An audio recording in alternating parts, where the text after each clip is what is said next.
Hello, Internet, and welcome to another episode of Doskvol's Dead here. On Game Nights, I'm your host and your Game Master, Savvy, and we're back after a couple of weeks off. It's a Sunday, and I'm not in bed dying. How pleased are we? I'm so pleased. Happy Mother's Day. Happy Mother's Day. I'm alive.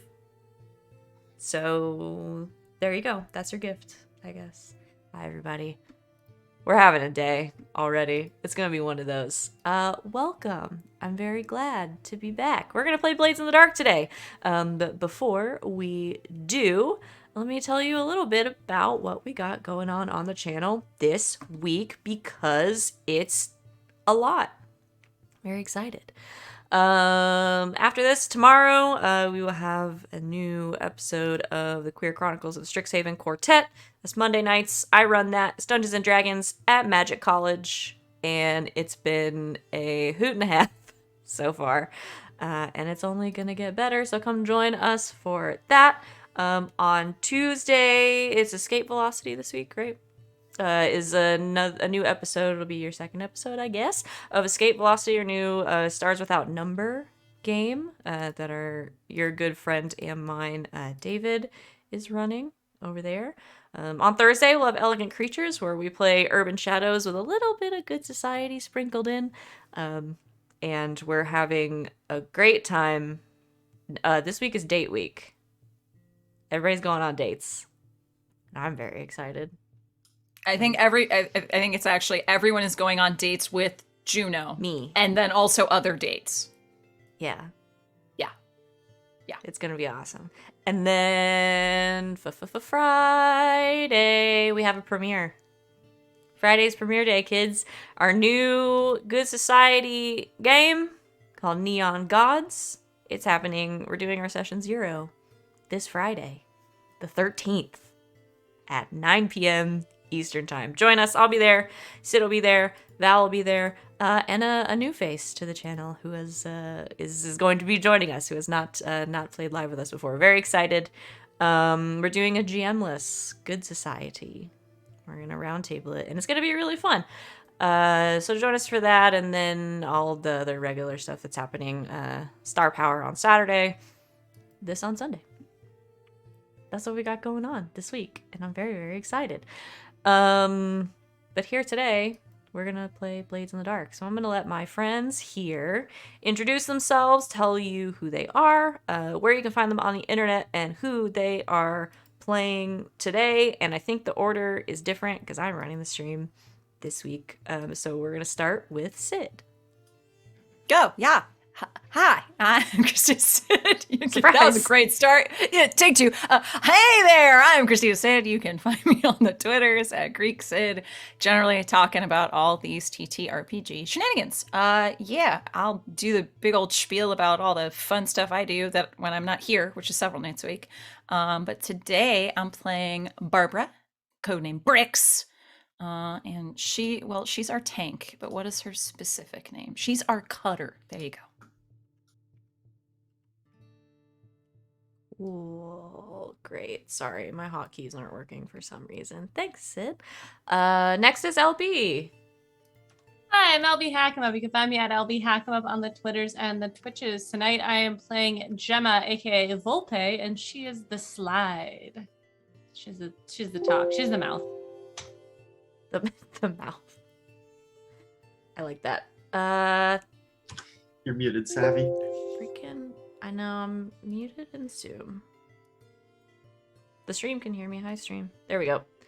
I was muted in Zoom, but not in OBS, so I was telling secrets to the stream. My hotkeys are busted, so I'm gonna have to figure that out. Thanks, LB. Alex, you're next.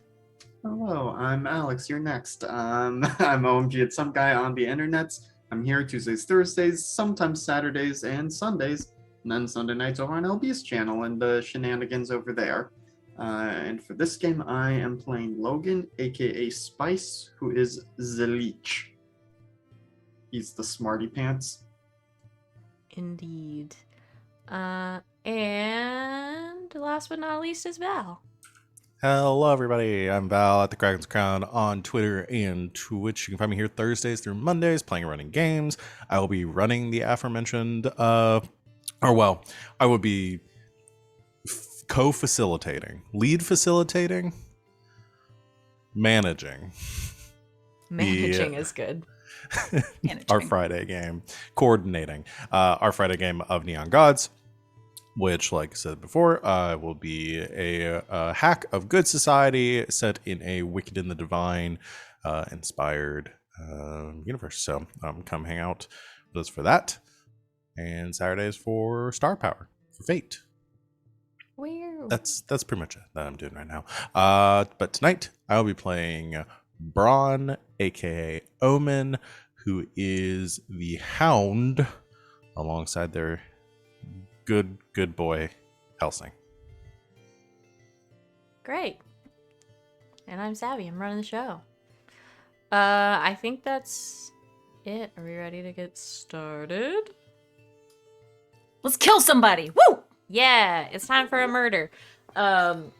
Okay, so I feel like I don't have to do that much of a recap because you guys spent a lot of last time planning for the thing that you're going to do today. So I think it might behoove us maybe to just have you guys solidify the plan really quick because it's been a couple of weeks, and then we will go into the action phase from there. But last time everybody was still kind of split up. We came together there at the end doing some last minute preparations. There was some science involved. There was some lying to get into casino or gambling halls, really, not really a casino, involved. There were backroom meetings with other gangs involved. And you did, Bron specifically, with Barbara in tow, did some scoping out of the soon-to-be murder scene at on Kayat Park. So, there's not really a lot for me to recap for you guys. So, let's run down, since we have everybody here, what the plan is. And then we will set you in motion. Okay. Please, Sid, tell us what the plan was, because none of us that were here last time remember. I watched the VOD to take my notes. I was very good and diligent about not being here. The main part of the plan is that we got our noble friend to take the fancy lad that our Mark normally likes to hang out with out of the picture for the evening, so that we could potentially swap in our own fancy lad, aka Logan. Yes. Yes, there's our fancy lad. And then there was a lot about like whether we kill them outright or we make them like really need to go to the bathroom. Like there was a lot of back and forth on that. I'm not exactly sure where we ended up. I'll be perfectly honest. I don't honestly remember where. I think we decided that was overcomplicating. That was the overcomplicated part. That's right. I feel like we're just gonna get them to. We're gonna get them poison. We're just gonna poison them, right? Yeah. So Jemma and Barbara are gonna take over a vendor's stall where we will have pre-prepared poisons available, so that fancy lad Logan will lead Rorik over there and get him to be like, oh, hey, here's a new exotic food that you haven't tried because we found out he likes that, and get him to try it. He keels over on the spot, more or less. Then Bron sets off a distraction elsewhere so that it causes chaos and we can escape. Yes. And I think positioning wise, so I think we went over Logan is the fancy lad in disguise.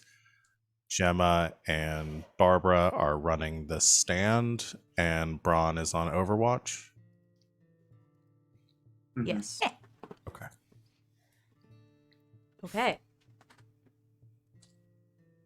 So, we have to do this. Oh, there's a roll I have to do for this. That's what it is. during the chaos? Are we just going to shank him a couple times to make sure that he's done so too? Is that like, I mean, it's just for good measure? I don't know. That's an option. Bron can double tap from the tower.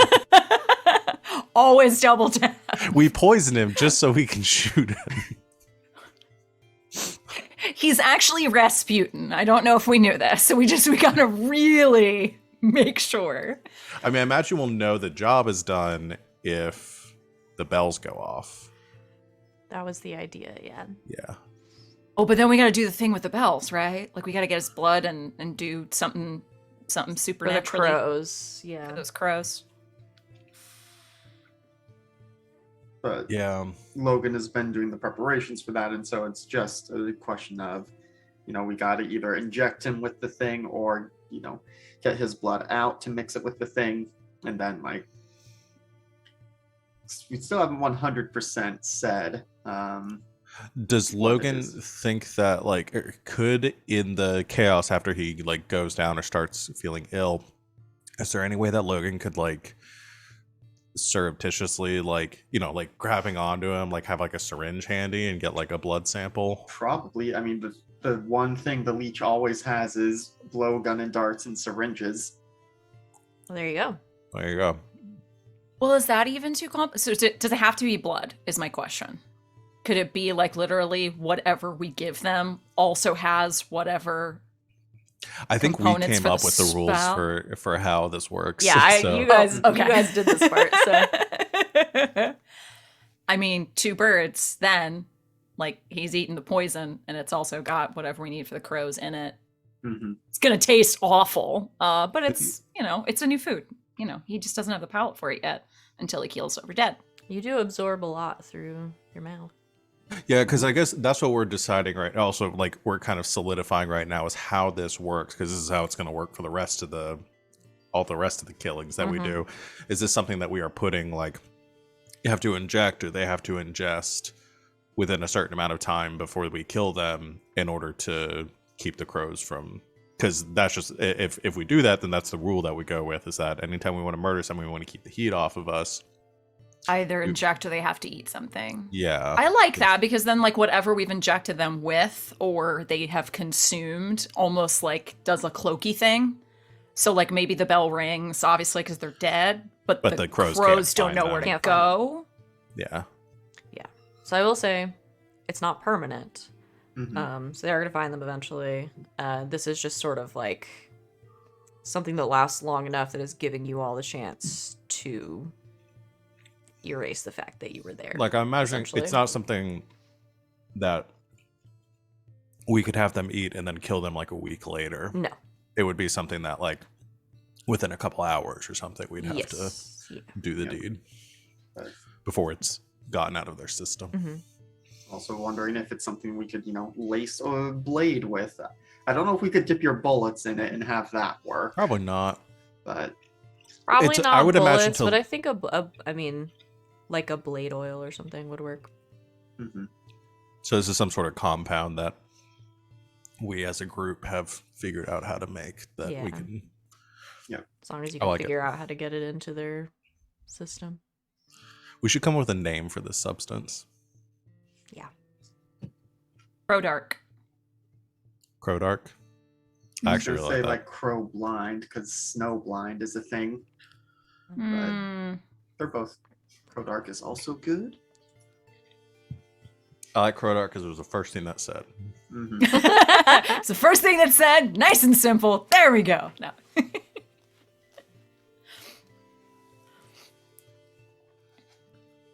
Because I was going to go with Crobion. Okay. Well, it sounds like Sounds like a plan. a plan. Okay. Hell yeah. Can we get a reminder for the stream? I know that you put the thing in there for the flashbacks. Yeah. It might be helpful to go over for... Flashbacks.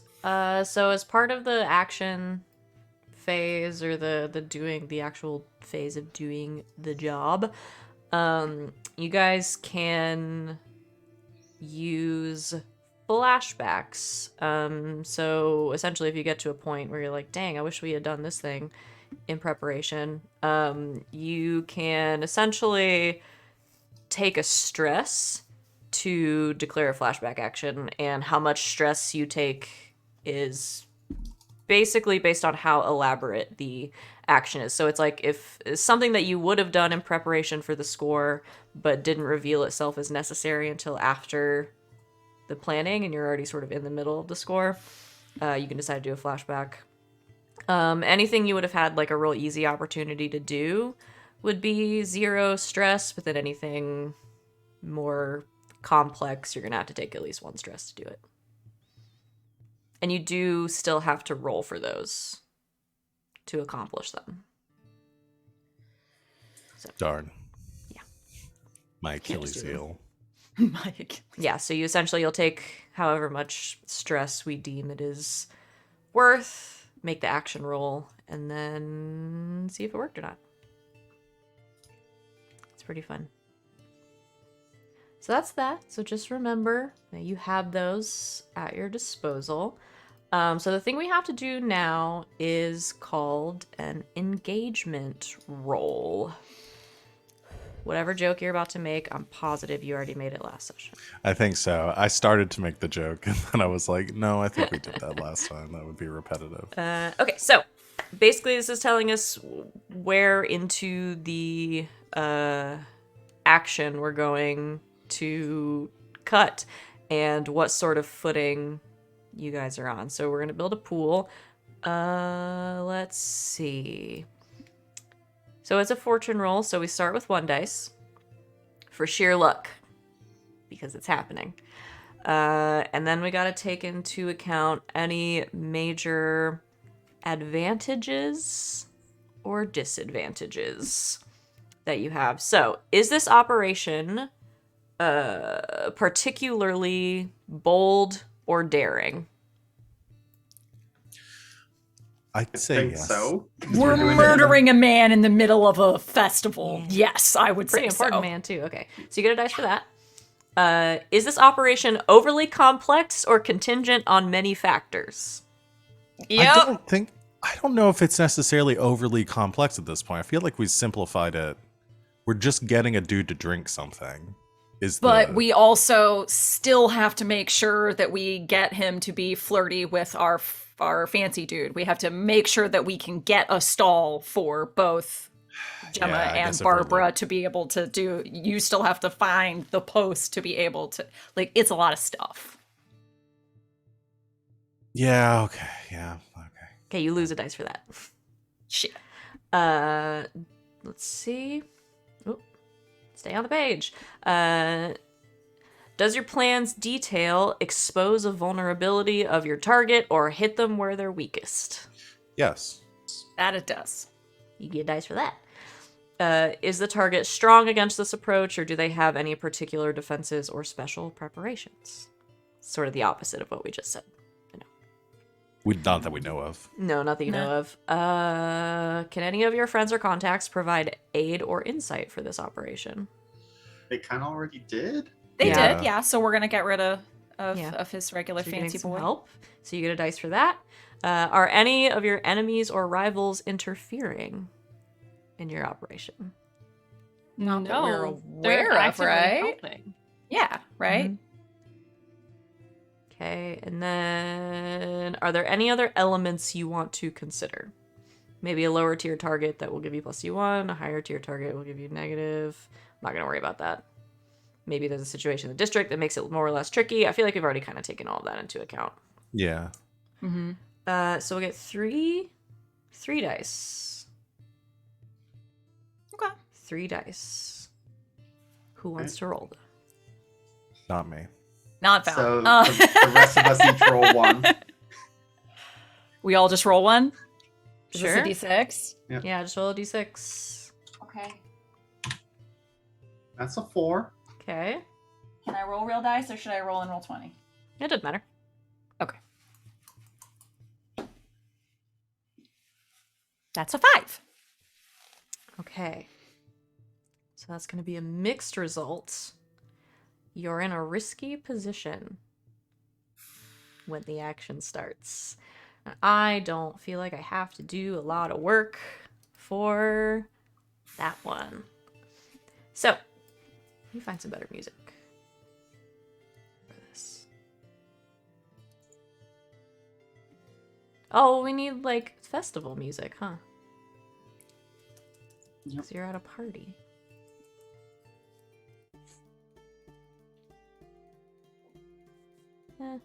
That'll work for now.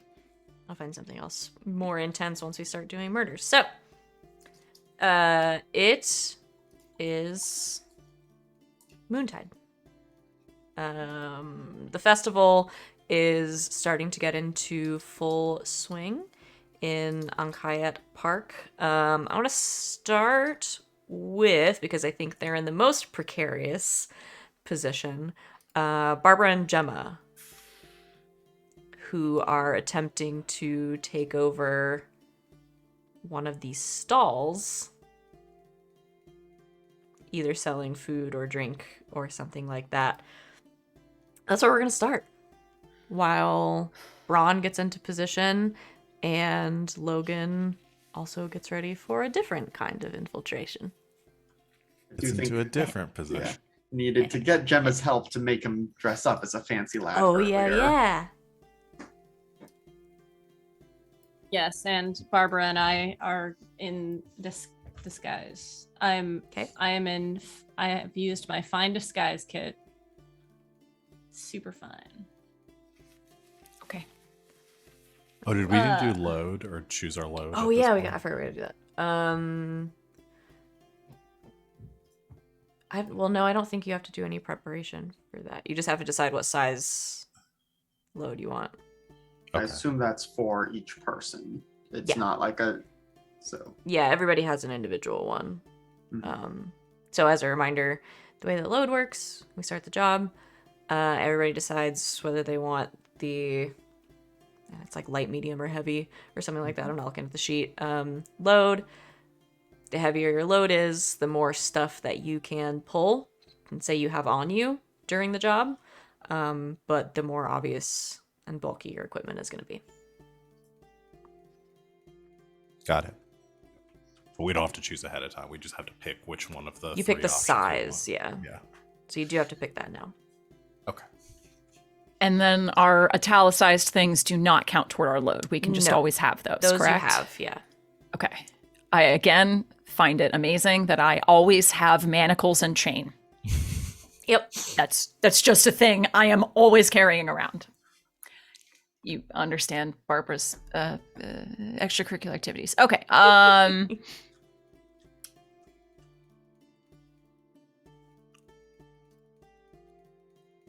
Okay.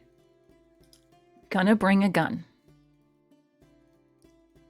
Well, so I think you might have missed this part earlier of like, we don't have to say what we're taking until right, it 'cause comes up. Yeah, I forgot I explained that last time, and you weren't here. Oh. So all you have to do is pick there's 3 tick boxes that show the size of your load at the top. All you have to pick from the outset is one of those.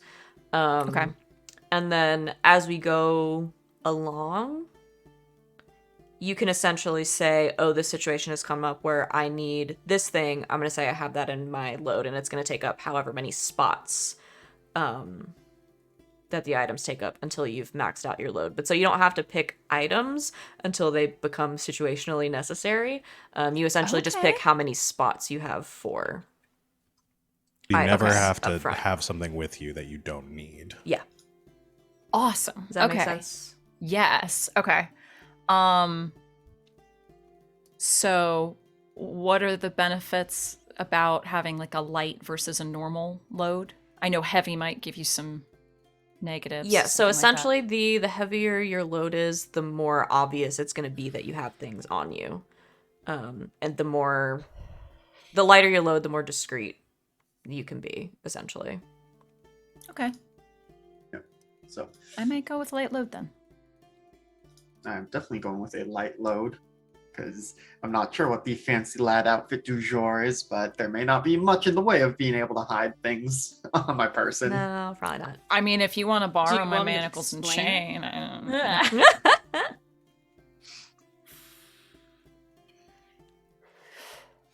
Okay, cool. Fade to light. Going with light. Jemma, Bron.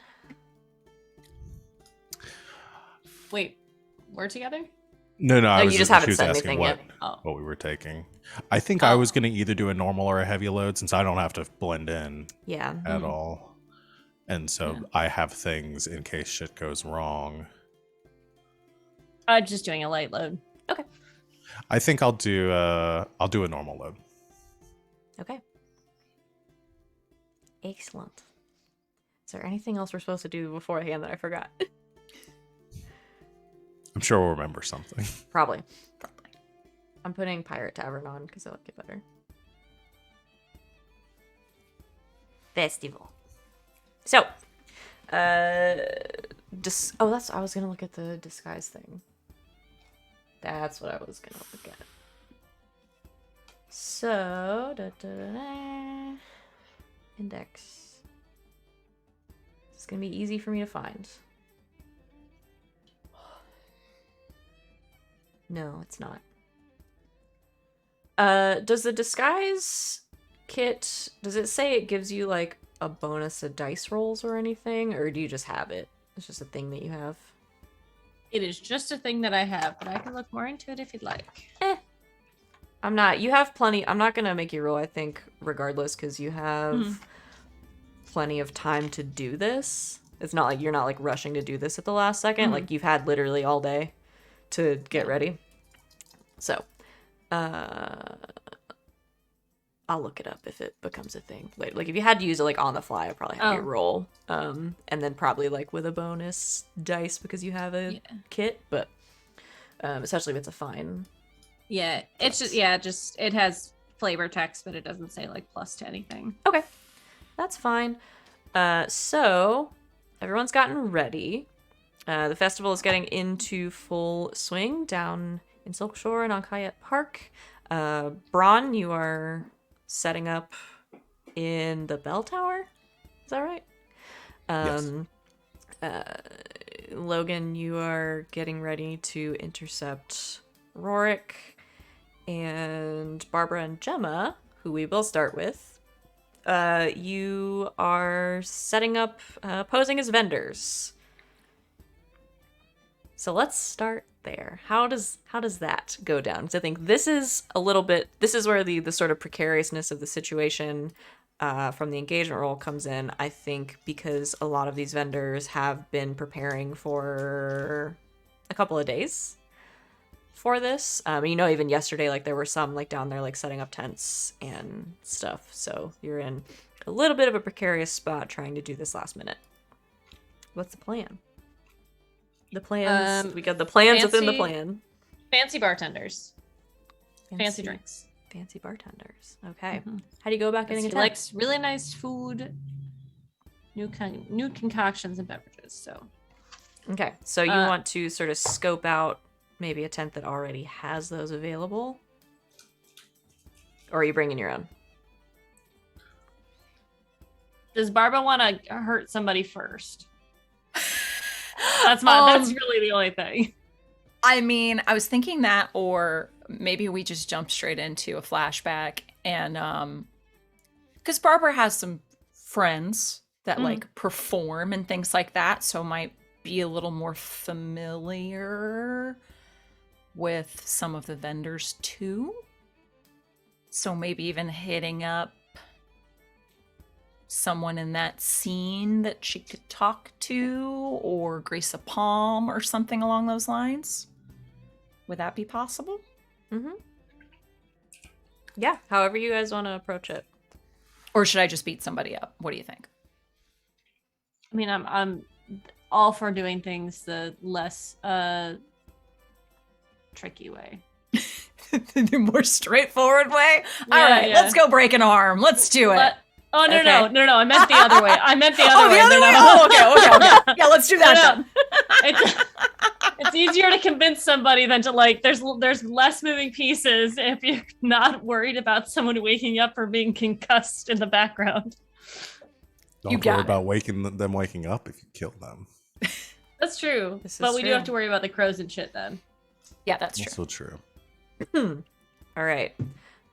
So then follow-up question. Do you want to do this on site, or do you want to do this, Barbara, in a flashback? Let's do a flashback just to be safe. Okay. So, what we would do is, so you would go to, we're calling this scene like going to a contact of yours, trying to get in touch with the right people, maybe convince them, pay them off, what have you, to let you take over their booth for their tent for the night. So we set how much? I'm gonna say this is 1 stress. This is a complex action or unlikely opportunity. Because I think Barbara and Jemma probably helping have to get in contact with the right people and make a case for, I know you've been setting up for this, you know, for a little bit now, but we would really like to take over your tent, and I'm not sure if they're gonna go for it or not, but we're gonna find out. So We'll give them the proceeds still. Yeah. That So whole what? thing. Tell me what case. What case do you make to this vendor? Because I think they're Am concerned. I the main one doing the talking here? No. You're really pretty. But Jemma would love to take over that. I'll say Okay, great. Whoever's doing the talking is gonna take the stress and make the roll. That's fine. So Jemma will explain to them that like we just want to take the booth for the night. You know, it's a big event. It's like, you know, you guys work it all the time. We want to give you the night off. You know, we just want to help you out. You know, we're friends. Maybe we'll have a drink or two to the side, but for the most part, we're just trying to help you out. They don't get nights off, you know. Yeah, it's an opportunity for. She'd literally just like whisper over, not actually say anything out loud. Opportunity to network and everything, but they get all the money. Right. Opportunity to like network and like get out there and just have a fun night off. Yeah. Okay. Go ahead, and mark 1 stress, and I'm gonna have you roll to sway.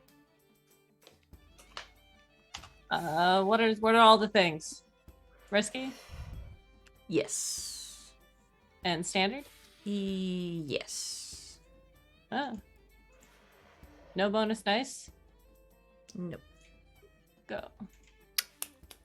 6 and a 3. That's a 6. You do it. Like my dice. Yeah, so you make this case to one of these vendors, and while he at first seems a little concerned, you, in his opinion, have a very trustworthy face, and so he sort of gets over his fear of having somebody else in his spot for a bit, points out to where his tent is, and says he will check on you guys later in the night. Well done. Perfect. All right. At this point, Jemma has, she's darkened her hair with some like whatever. It looks like she has dark hair, and it's kind of pulled back into a braid. She's got very like non-assuming clothes, like nice common clothes, I would say. And then she's as Barbara would know, going into any situation like this, she is like getting into character. So like she's talking to herself and like walking and like picking a new name and all that sort of stuff. What's my name? Darling, you shall be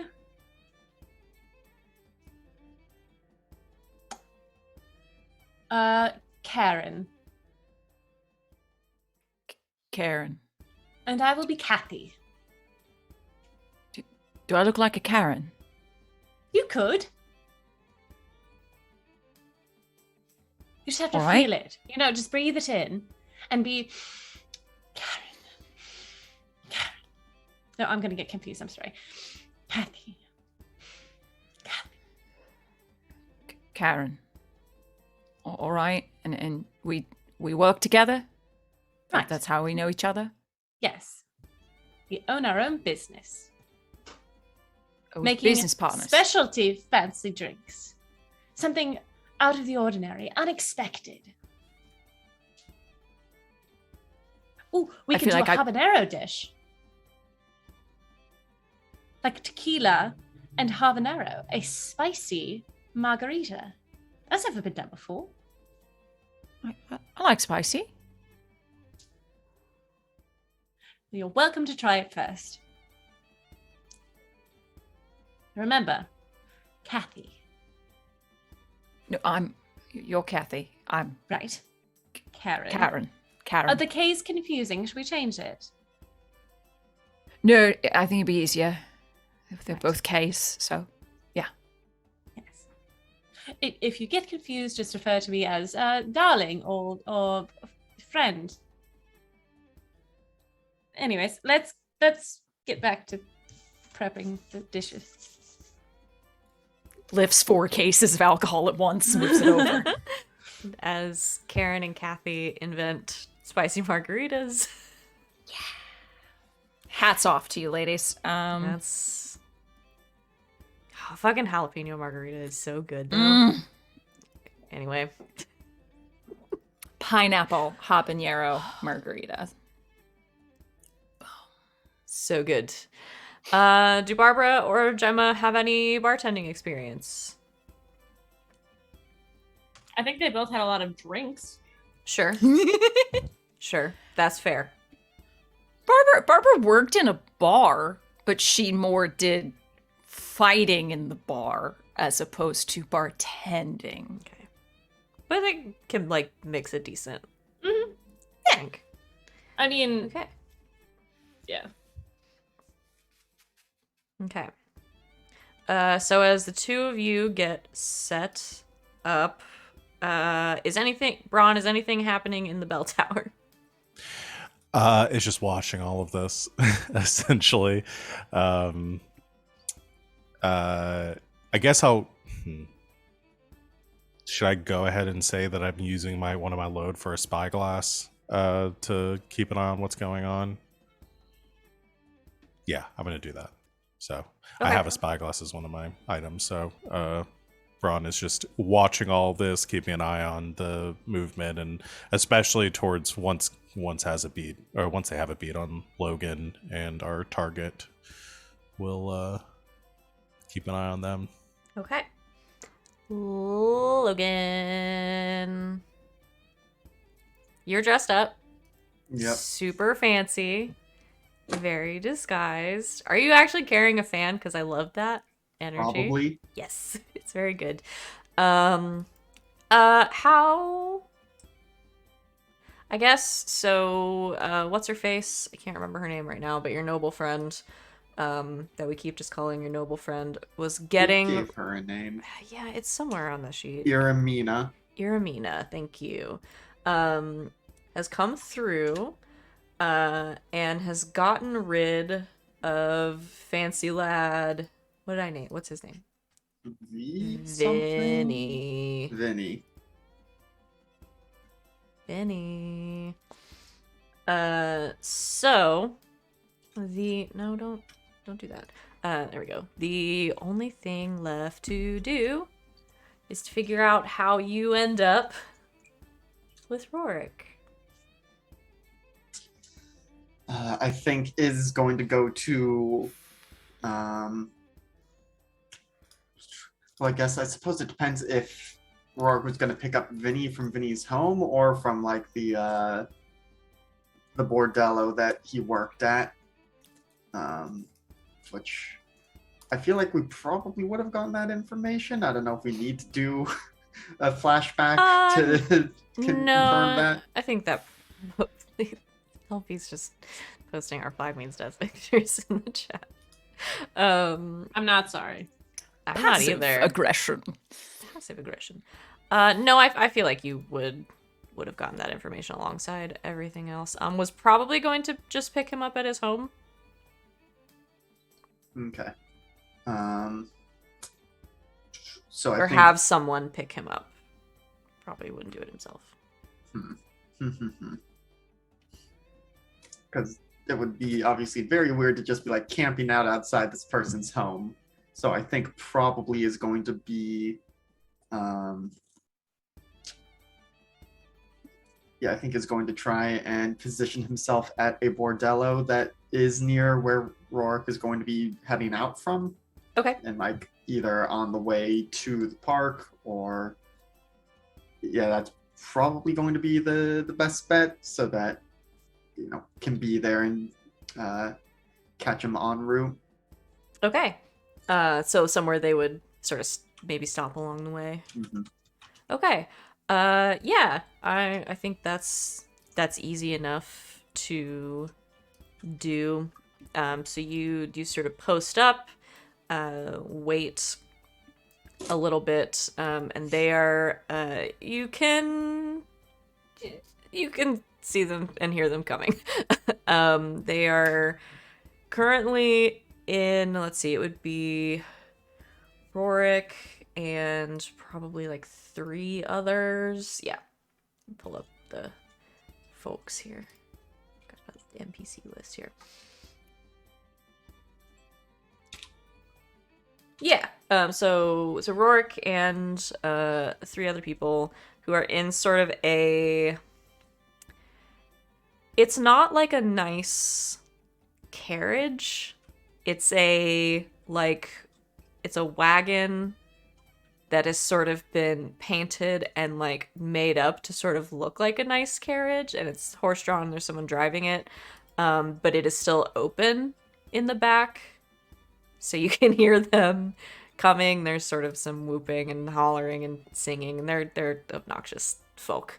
So you can kind of intercept them as they make their way towards you, past you. Yeah. Okay, you either have to give a wave with the fan, or you have to very obviously drop the fan in their walking path and expect one of them to pick it up for you. Yeah, Give this to me. Give me this. I think seeing them coming is going to try and keep the fan up playfully, but is going to like saunter towards the wagon as it's approaching, because I'm assuming it's just going past. Yeah. And so is going to like start very obviously approaching the wagon, walking alongside of basically. Are you fellas looking for any company this evening? You see sort of sitting with her arms propped up, a woman, probably, oh gosh, like late 20s, maybe 30. She's got black hair kind of pulled back in a braid, tall, very muscular kind of scars. She looks over the side of the wagon. What do you want? I just want to make sure you have the best moontide possible. Right, and how much do you charge? Gives a reasonable rate. Sure. Whatever that is. She just looks very irritated with the whole exchange, and looks over. Rorik, what do you think? Decent replacement for what's his face? You see Rorik, still shirtless. I don't think the man owns any shirts. Bald head, sort of big beard, walks over to her, kind of leans over the side, looks at you, big smile on his face, kind of nods. And what's your name? Alex should have thought of this ahead of time, given how bad I am at names. I imagine Logan would have. Logan did. Logan thought of everything. Gosh, let's see. Fantasy name generator. Just give me a name, please. Dude, click Gaspar. Ooh. Okay, so this is the Minecraft sheep name generator, and it came up with Puff.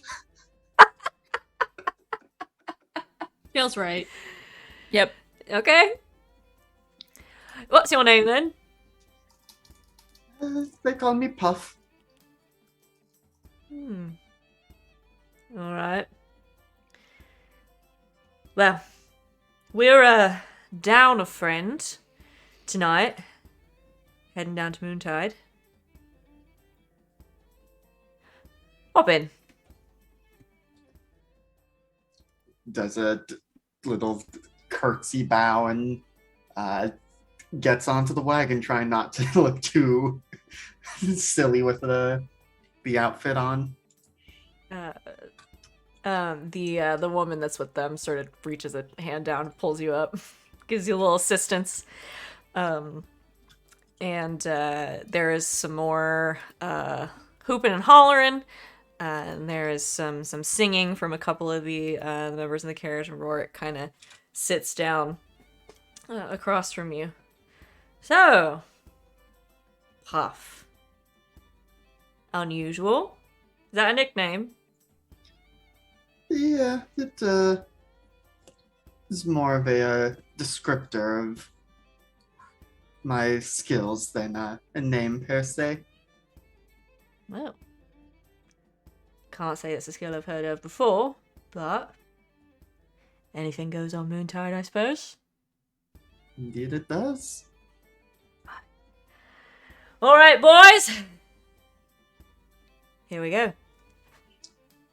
And for Logan's purposes, are any of the people in the wagon the guy who followed out of the club to watch him leave previously?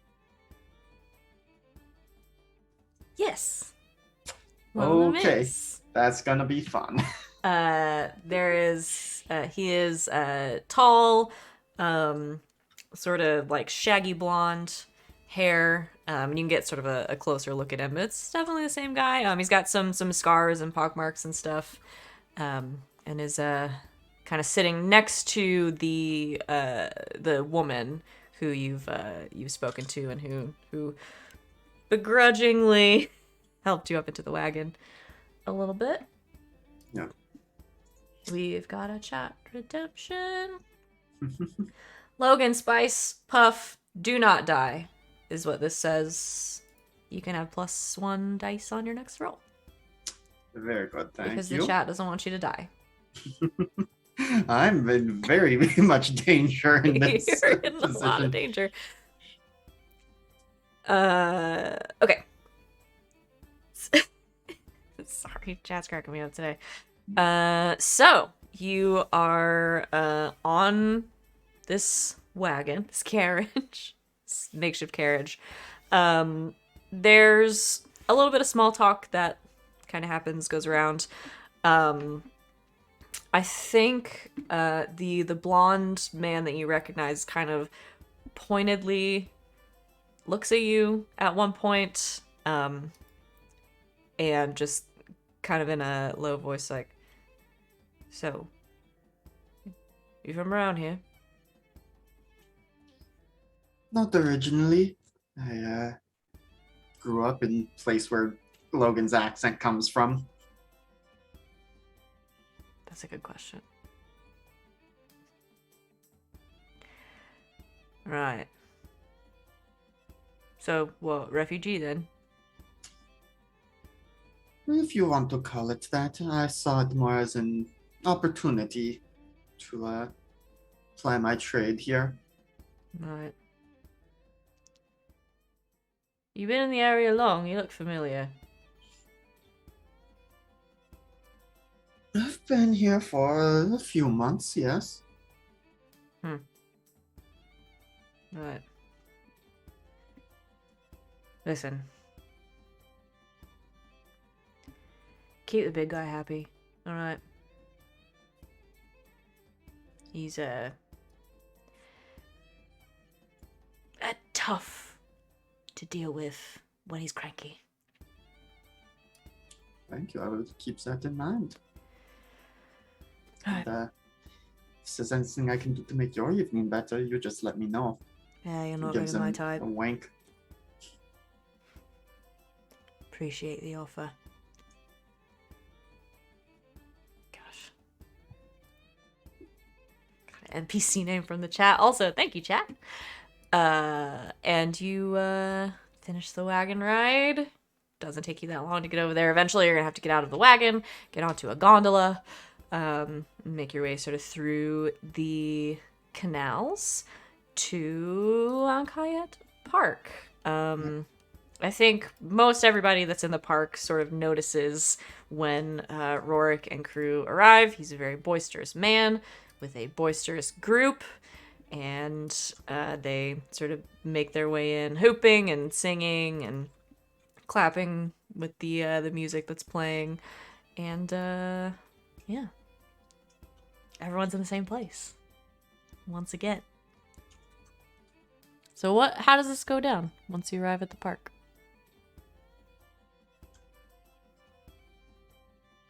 Wait until he gets bored of his followers and convince him to come for a drink. Yeah, I mean, going to mostly be going along, but at some point, if Rorik himself is not advocating for it, going to be like, could we get something to drink? I'm a little parched. And try and, hopefully by then have clocked where the two of them are, or go in search of it. Okay. Yeah, so from where you are, it's probably hard to see, but along one side, there's just sort of like a row of these essentially like the tents that have been set up where all the different merchants are and stuff. Mm-hmm.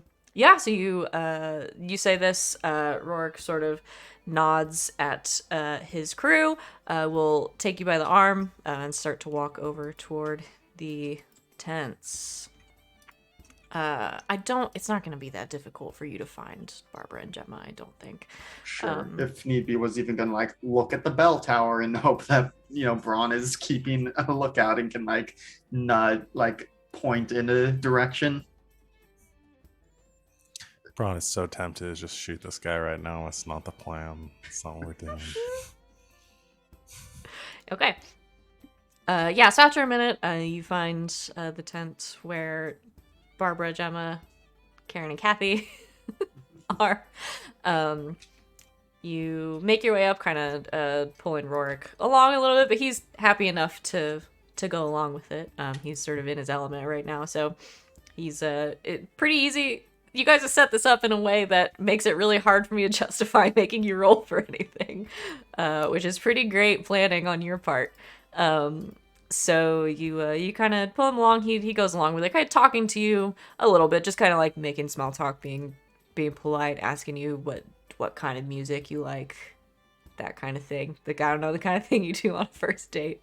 Yeah. Do you like the music? Do you want to go dance later? Or are you more of sort of like a sidelines guy? That kind of thing. Mm-hmm. So you pull him along to Barbara and Gemma's tent. Yeah, do you like music is kind of a bad question. I'm realizing. So do you like music? You like says jazz? no? Do you like jazz? Who says no to do you like me? Everybody likes some kind of music, right?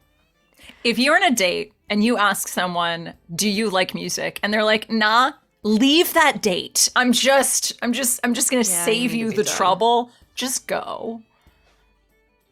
All right. That's my PSA. I'm done. So, Barbara and Jemma, you've been serving people throughout the night.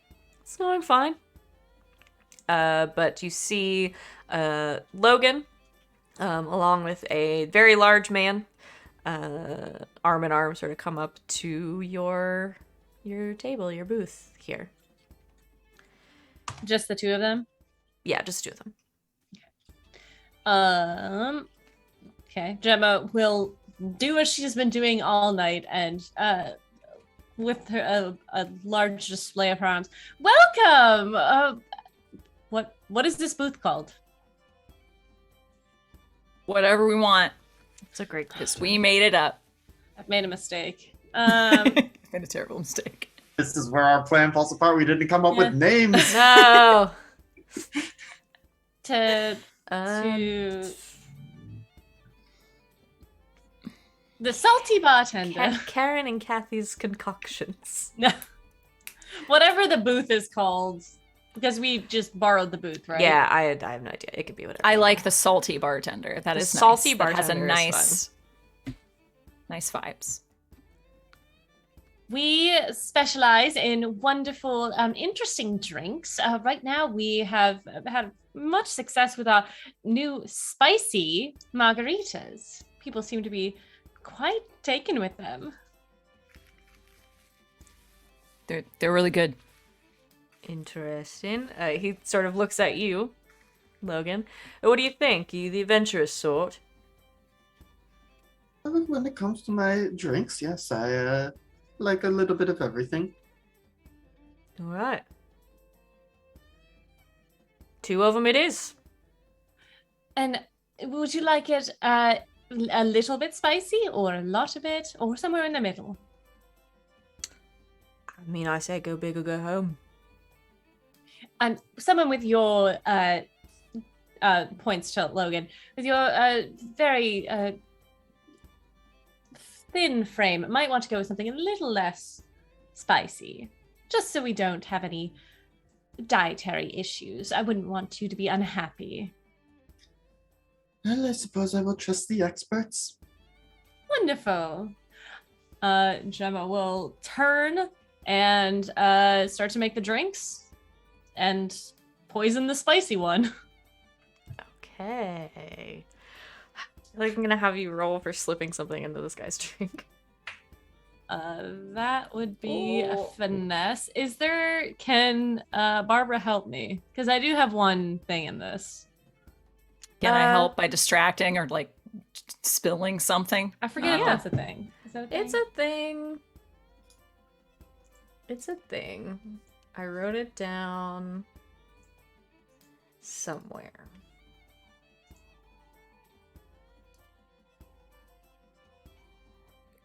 Can I wreck? Assistance from a teammate. I can create distractions and chaos. I'm trying to remember how you assist people. But I think you just tell me how you do it and you get extra dice. Yeah, I mean, you can... Assistance, there we go. I mean, Okay. whatever kind of distraction you... So if Jemma What? is trying to make the super spicy drink, then Barbara was attempting to make the less spicy drink and then accidentally like knocks the whole damn thing over and has to start over, but is and apologizing, gruffly the whole time. Oh, whoa. It's my first night. Oh. I'm sorry. Oh, don't worry, darling. It's fine. It's alright. We've all been new at something or other. Don't worry about it. I'll help you pick something up. Okay. I So- almost feel bad that we're about to kill this guy. Yeah, He he's seems really nice. Yeah, damn it. God damn it. No. Killing I the don't Let nice it guy. get personal, y'all. This is a job. Yes. Don't name LB's the over- chicken that we LB's have over to here like- slaughter, okay? You guys are like, oh, if I feel bad. Elby's like, I don't give a shit. Yeah. Murder. No, fuck- Murder Logan time. doesn't care. Alex is a little like, aw. Aw, it's fine. So, when you assist another player who's rolling, describe what your character does to help.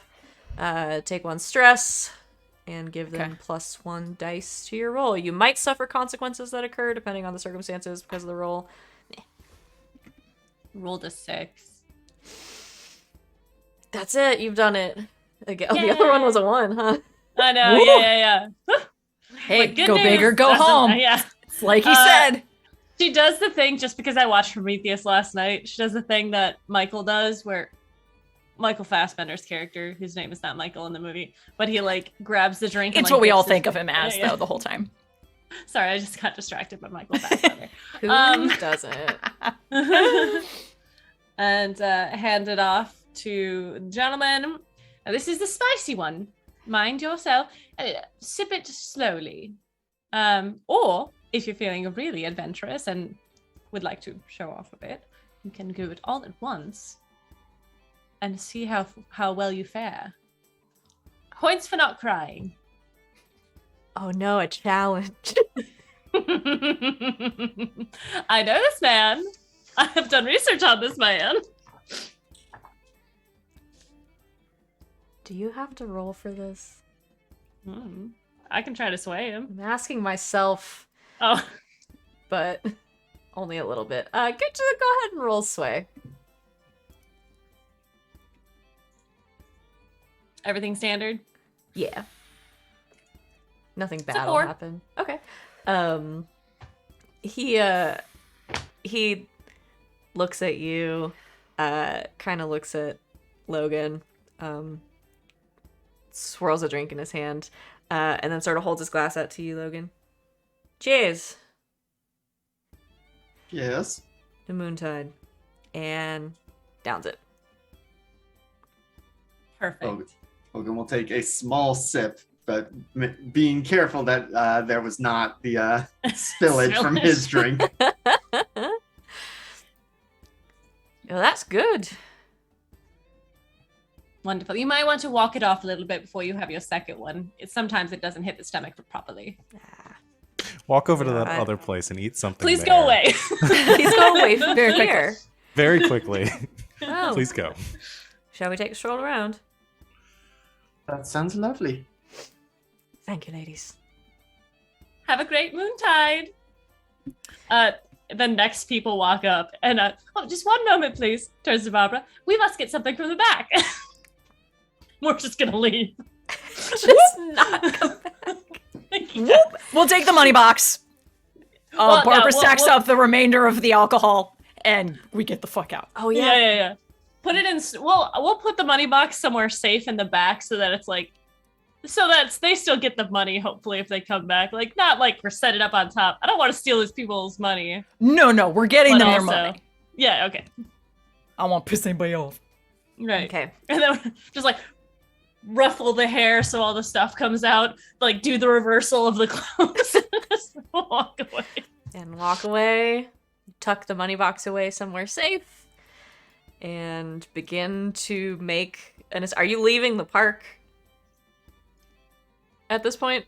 We're gonna get Probably. get into the crowd and just. Okay. Mhm. Did I give Logan the sash? Could I have given Logan the I sash? would imagine so. Okay.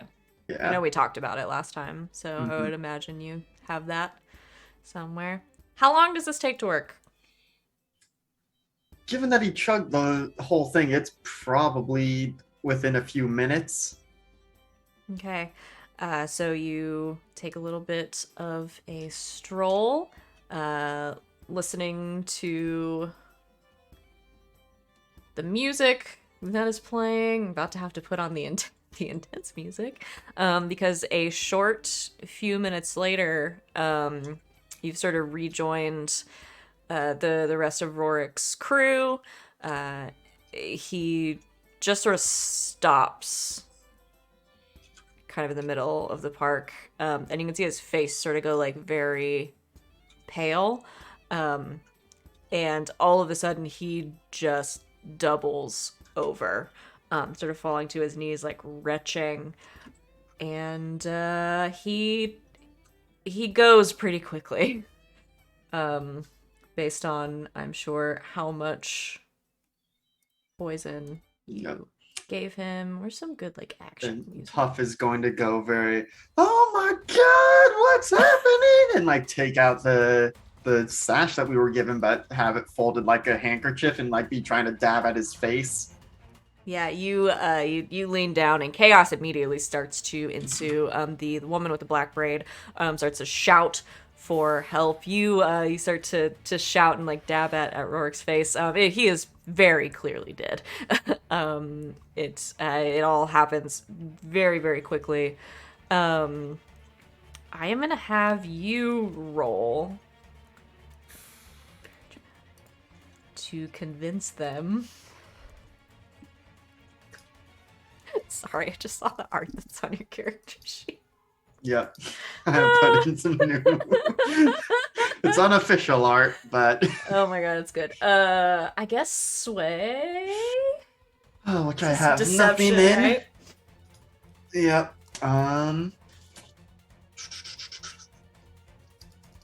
I mean, I could try to argue for Rec with the create distractions and chaos, but I don't think that holds too much water. No. Ooh. What I could do though is use some of my alchemicals and use one of my stinky cheese things to also make it just smell so terrible around Yeah. Rorik that like no one wants to get near him, That's true. and like then we can just slip away. That is true. Okay, I'll allow it. Okay, so would this be rolling to wreck then? Yeah, if you're gonna use the alchemical specifically, we can call it wreck. Yeah. Okay, one Vandalier has been used.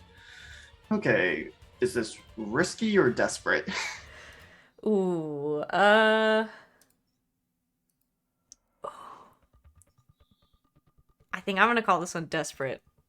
Because you're Okay. sort of right smack in the middle of it. Yep. Effect still standard. I feel like it's pretty big considering if it doesn't work. So great or You're in extreme? danger. Let's do great. Okay. Okay. Don't and forget to then- mark for rolling a desperate. Yep. About 2, and then I'm trying to think. I'm probably going to push myself to make this work, and just Okay. like trying to. Put on the greatest performance of your life, Logan. I buy Yeah. that. Yeah, and like the alchemicals are going to be doing the heavy lifting, but this is a very precarious situation. Mm-hmm. So that's 2 stress. Yes. Which can I add those? Okay, I can add those even as I've been doing the whatchamacallit, setting up the roll. Mhm. That's a 6 with that extra die. He's done Yeah. it. Our fancy lad has done it! You shout, and as you're sort of using the red sash as a handkerchief to dab at him, you release this alchemical concoction, and the smell you are not immune to is just Mm-hmm. horrendous. It's extremely noxious, and everybody immediately starts coughing and backing away as the black-haired woman is calling for help. Are you gonna try to get away? Yeah, I think it's gonna like stumble away over to like a trash can or something, and pretend to retch in there, and then try and scurry away from Okay. there. Yeah, I think you have, once you get a little bit away from him, I think you have enough cover to be able to get at least part of the way away. So Barbara, Jemma, and Logan are all very quickly trying to make their way out of the park. Bron, watching this go down Yeah. from the bell well, tower, and we- right above you, very loudly, the bell starts to chime. So we had set up or talked about setting up a distraction. Mm-hmm. Did we make? I guess we made the explosives and had them put into had them put somewhere where Bron would be able to see them. I think this is something you were gonna have the dockers help you with. Yeah. We were gonna have them like get a abandoned boat that we could blow up Mm-hmm. and put it somewhere Yes. that you could like shoot it to blow it up. Yeah, Yeah. sort of like off, like in one of the side canals. Perfect. Then yeah, Bron will shoot that. Would like you to roll to take the shot, please. Or, hear me out. Maybe I don't roll and I just do it. I do it real good. No. Okay, so I'm gonna use another one of my. I'll have my rifle. So that's 3 of my load now. And was that hunt? I think so. For shooty shoot, yeah. For shooting. Let me roll over real quick. Hunt. Hunt target, gather information. Attack with precision shooting from a distance. Perfect. All right. I will go ahead and push myself to make this work. Okay. That's 2 stress. For a bonus dice. Okay. Remembering to do that ahead of time. All right. And is this risky, controlled, or desperate? I think this is risky. Okay. Effects standard. Bonus dice 1. I think for my yeah? purposes, I think the effect is great. Oh, I mean, I can change it. I'm just saying Right. that it doesn't change anything for your roll. So effect, great. yeah. Bonus dice 1. I did roll a 6. Holy shit, you guys. 4, 5, 6. Yep. We are professionals. Rose. It's just Although working. The only thing that I did in this scenario is spill a drink. It's just working is the thing. So the bell rings, covering up Bron most of the sound from your gunshot. As the Just like death bells plans. chime, you fire a well-placed shot at an old, beat-up boat that was barely floating to begin with. And you all hear this loud explosion, and this sort of plume of fire goes up on the opposite side of the park in one of the canals. And again, there is shouting and screaming and running. And under the cover of this, I think, Logan, as you can kind of hear like some specific shouting from right around where Rorik's body is, of two of the folks that were with him, 2 of the crows, sort of looking for you. There is shouting, and they're sort of looking around, but there's too many people. They can't find you in the chaos, and Bron, you're not there, and no one's looking for the other 2. So Yeah, Logan has done it. Like, he took the wig off that Jemma gave him, like, has stashed it. He's not just gonna toss it. But Jemma as- appreciates that, I'm sure. Yeah, and is like, turning the coat around, or what, again, changing clothes, changing the outfit. Mhm. And yeah, just trying to make his way away, though. Great. I am realizing with the alchemicals, they have these drawbacks of being volatile. okay. And so if it's a drug, it's woozy level 1 harm. And if it's a poison, it's sickened level 1 harm. I'm not sure what these do, if anything. Well, that's a good question. Maybe if you screw something up. Yeah. Yeah, I mean, some of them, if you're not looking for them to be, like, lethal, can inflict certain, like, conditions on Mhm. people, essentially. So it would be something like that. Okay. But then maybe also with getting a 6, I have avoided whatever those volatile drawbacks are. Yeah, I think so. Okay. Okay. So y'all make a break for it. And, We walk calmly away. yeah, you make your way... Until there's an explosion, and then we blend into the crowd, also probably running. Yeah. Yeah, you run along with the crowd out of the park. And you've done a murder. As the bells ring over Doskvol, Murder's easy, friends. when you spend as long as you guys did setting up for it,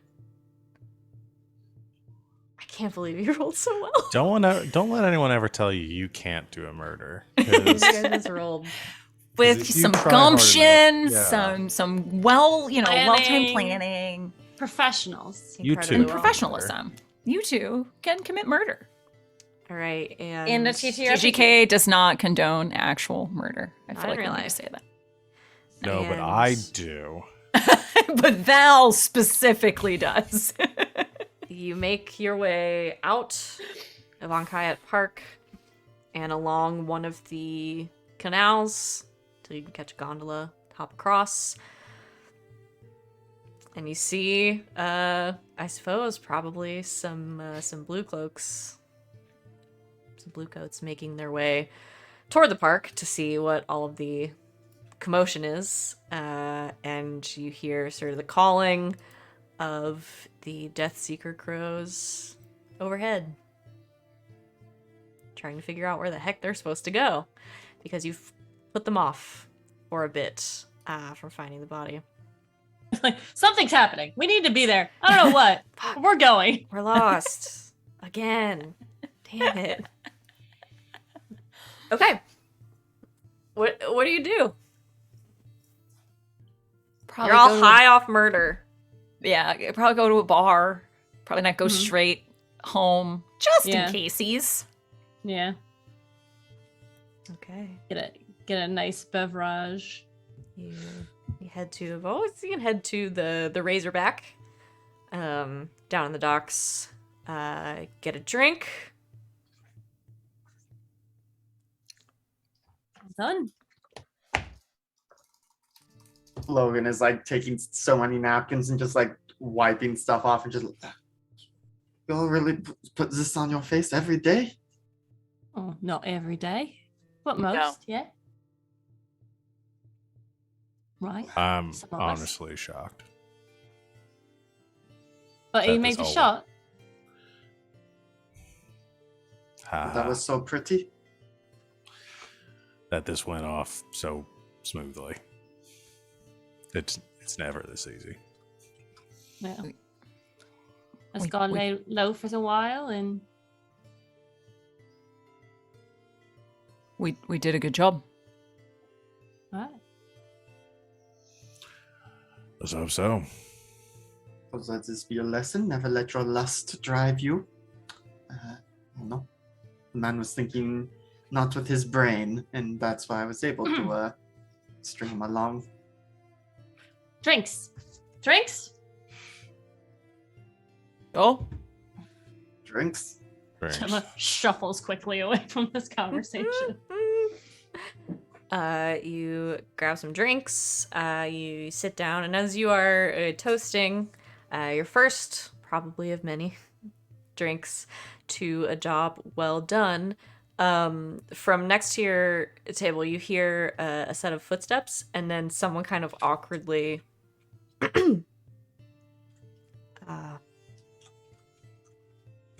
Hi. I'm looking for, and he holds a piece of paper. Bon voyage? Am I saying that right? yeah. What? On That's us. voyage. Yeah. Well, okay. What I've could heard I do of them. for you? Yeah. Cross sent me. Got your payment. Mm. Wonderful.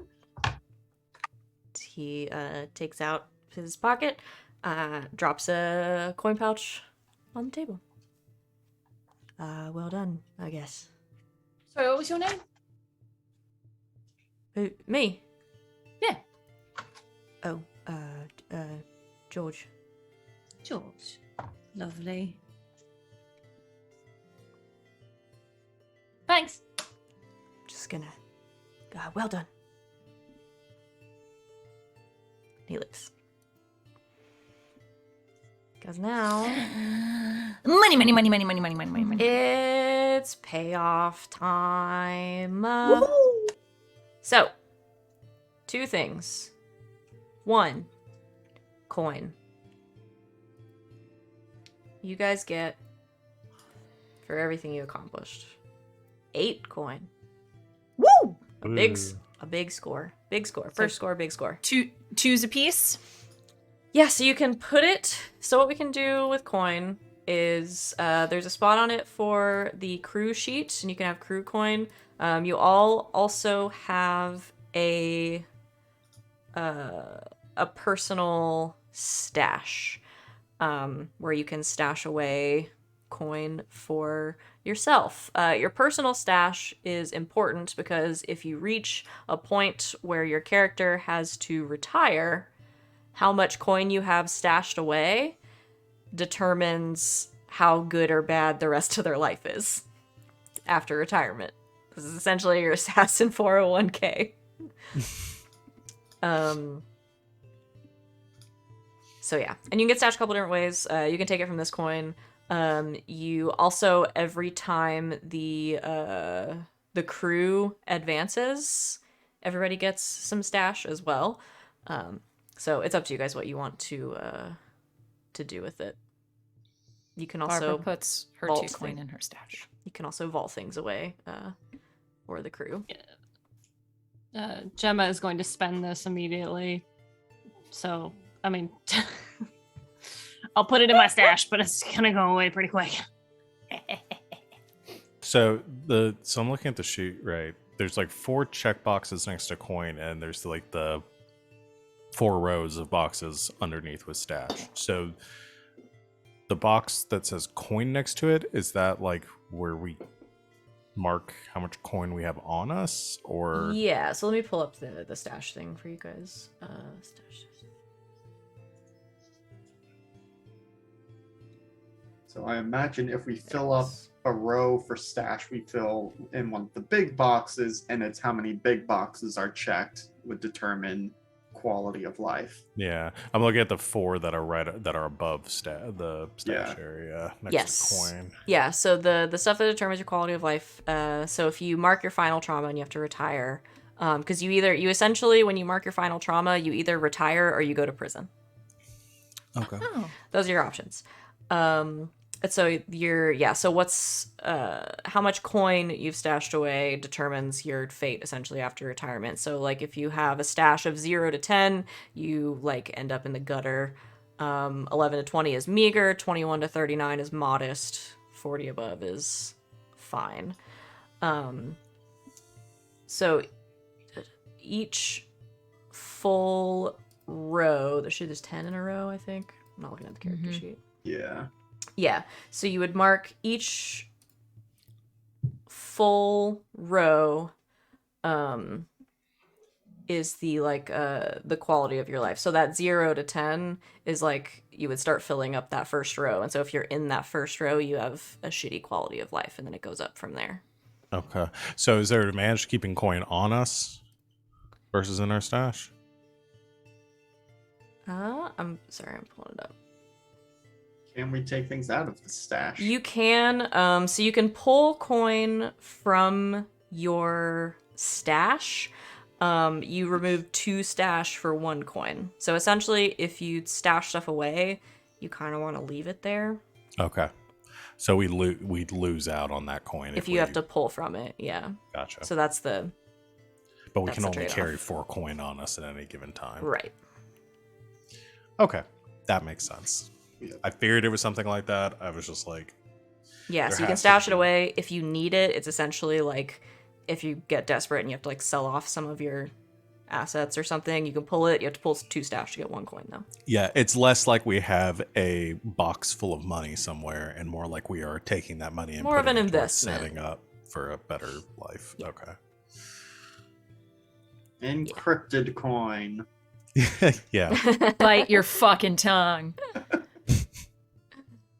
Yes. So you guys can split it up. There's also room for if you want to put any of the coin like directly towards the crew. Your crew has a vault, is what it's called for crew, I think. Pull the sheet. Or you can get a vault. So your crew, you can store 4 coin initially, I think. Crew. Yes, you can store 4 coin, and then in your crew upgrades, you can spend your upgrades to get a secure vault. You can increase your storage capacity to 8, and then you can do it again, and you get those last boxes. Up to 16 for the second one. So you can also, like, store stuff away as a crew if you want. Cool. So yeah, that's that. Did we take any heat for that job? Well, we're getting to that. Oh, okay. That's part of this phase. Sorry, downtime. So we do payoff, heat, entanglement, and then downtime. I guess I could have told you guys what we were doing. Okay. That would have been helpful, huh? How dare. So that's coin. You also get, as part of your payoff, reputation. So that's rep on your sheet. It's right under your... On the crew sheet, it's right under your lair. So this is specifically for the crew. So you get 2 rep every time you complete a score. Congratulations. So somebody tick those off. If the target is a higher tier than you, you get extra rep per tier. So you're gonna get 2 more for that. Ooh, Rorik was tier 3. So we're at 6. It should be a 4. I put We in. were at- Yeah. I think we doubled up on the 2 for doing. Oh, you'd already done the 2. My bad. I thought that was sitting there from before. Okay, we're at 4. Tier 4, yeah. And then, so just for y'all's reference, higher tier targets, you get more rep. If the target of a score is a lower tier than you, it does take away some of the rep you get because you're punching Oh. down. Hmm. So be careful with that. So that's your reps. You got 4 for that. And then you've got heat, which is also on the crew sheet. That should be below the map. Yes. So they go 0, 2, 4, and 6, and then we add stuff for other things. So 0 is smooth and quiet, low exposure. 2 is contained, standard exposure. 4 is loud and chaotic, high exposure. And 6 is wild, devastating exposure.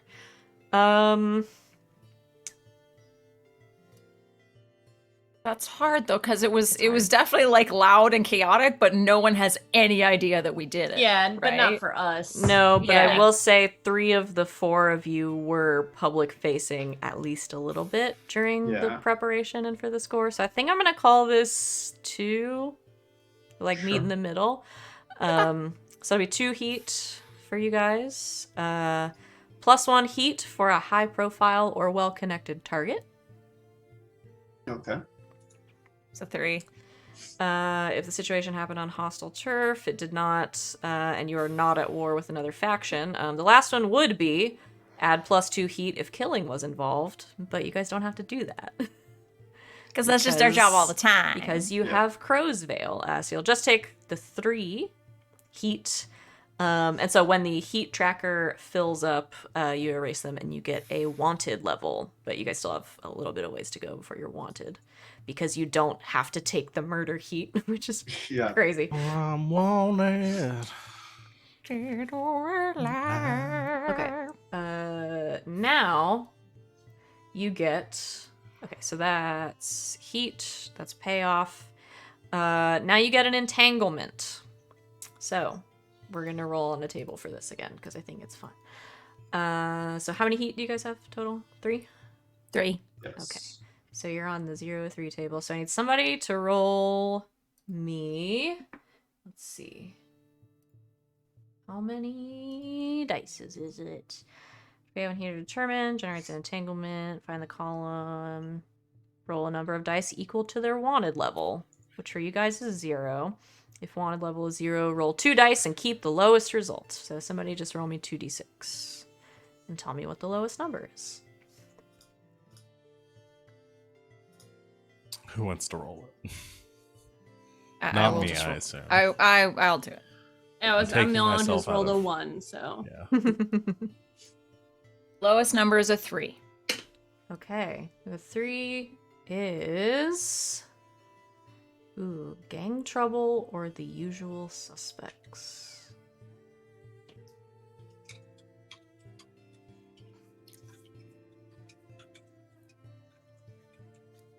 Aha. Okay.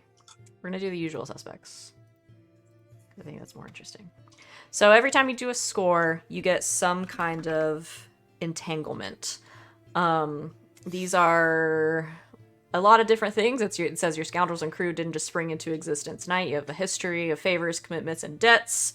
And your score always has an effect on one of them because you got a lot of people. So there's a lot of different things. The more heat you have, the worse these get. So there are different tables for like how much heat you have. The very worst one is you get arrested. Or an inspector presents a case file and starts to try to prosecute you, and the bluecoats send cops after you. You guys don't have that much heat yet, but what is going to happen is the bluecoats grab someone in the periphery of your crew, and we're gonna roll later to find out if they resist questioning or not. But we're not gonna worry about it right now. We're not? No, because right now's downtime. You guys don't have to worry about that. Oh. Yeah. That would be Okay. nuts. What? Huh? Nothing bad's happening. Okay. At I all. trust you, and I'm holding you to that. Downtime activities. I've been looking forward to this a lot. So, the score is over. And before you do another one, we're gonna do some downtime rolls. So between scores, you can spend your time at your liberty attending to your personal needs and side projects. So you're not at war with another gang, so you can do 2 downtime activities in addition to any like normal actions you would want to do. So there's a list. It's in the rule book. There's also a handout on Roll20. It says rolls : downtime. You can all do 2 of those things. I don't think nobody has any trauma, right? No. Okay. So the vice rules don't really come into play until you have trauma. If you don't have trauma, you can ignore your vice. It doesn't have a hold over you yet. Once we get into with you guys having trauma makes you required to roll your vice, or bad things happen to you. But we could indulge vice to clear stress. Yes, so you're not required to, but you can. So if you have any stress, this is the time to get rid of it. This is also the time that you would seek out treatment for harm, if you had any. I don't think any of you have taken any harm, because you did extremely well this whole time. So our stress just goes away. We have to indulge. You have to get indulge stress your vice to indulged. get rid of it. Okay, I missed that part. I wasn't sure if you were saying we... Yes, yeah. So in downtime, if you want to get treatment for your harm, you have to take the recover action. You can try to reduce the heat on your crew. You have to take an action. Or if you want to get rid of your stress, you can indulge your vice. There are also other things on there you can do. So there's acquire asset. You can work on a long-term project. Recover, reduce heat. You can train. And that's another way to get extra ticks on your attributes. Or you can indulge your vice. So everybody gets 2. What are you guys going to get up to? And then if there's other stuff you guys want to get up to as well, like normal stuff, you can do that as well. It's just these actions are limited to 2. Train. Sure. Indulge a vice. Okay. Indulge a vice. And fucking long-term project. Let's do it. Okay. Yep. Long-term project and deciding between indulge a vice, train, or lower heat. Too many Okay. options. There's so many, I know. You can think about it. We'll cycle through one at a time. Bron, what do you feel like? I think I'm gonna do the same as Sid. I'm gonna go with train and indulge vice. Okay. So let's get some training in. Like a First. montage of training. Montage. Training montage. Training montage. So Give me Barbara. 80s music to...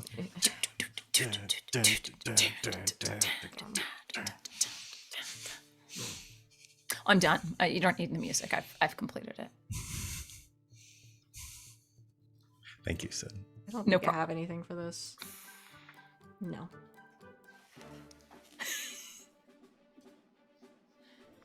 Turn on feeling happy. That's always good. There's feeling happy. I'll have to find feeling happy.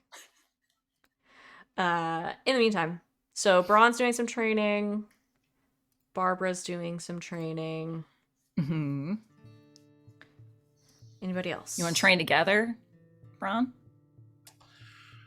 Yeah, actually, I think Bron would go for that because knows that Barbara won't get super Chatty? chatty about it. We'll focus. Literally, on it the later. only thing she will say to you, unless otherwise engaged in conversation, is, "You up for some training?"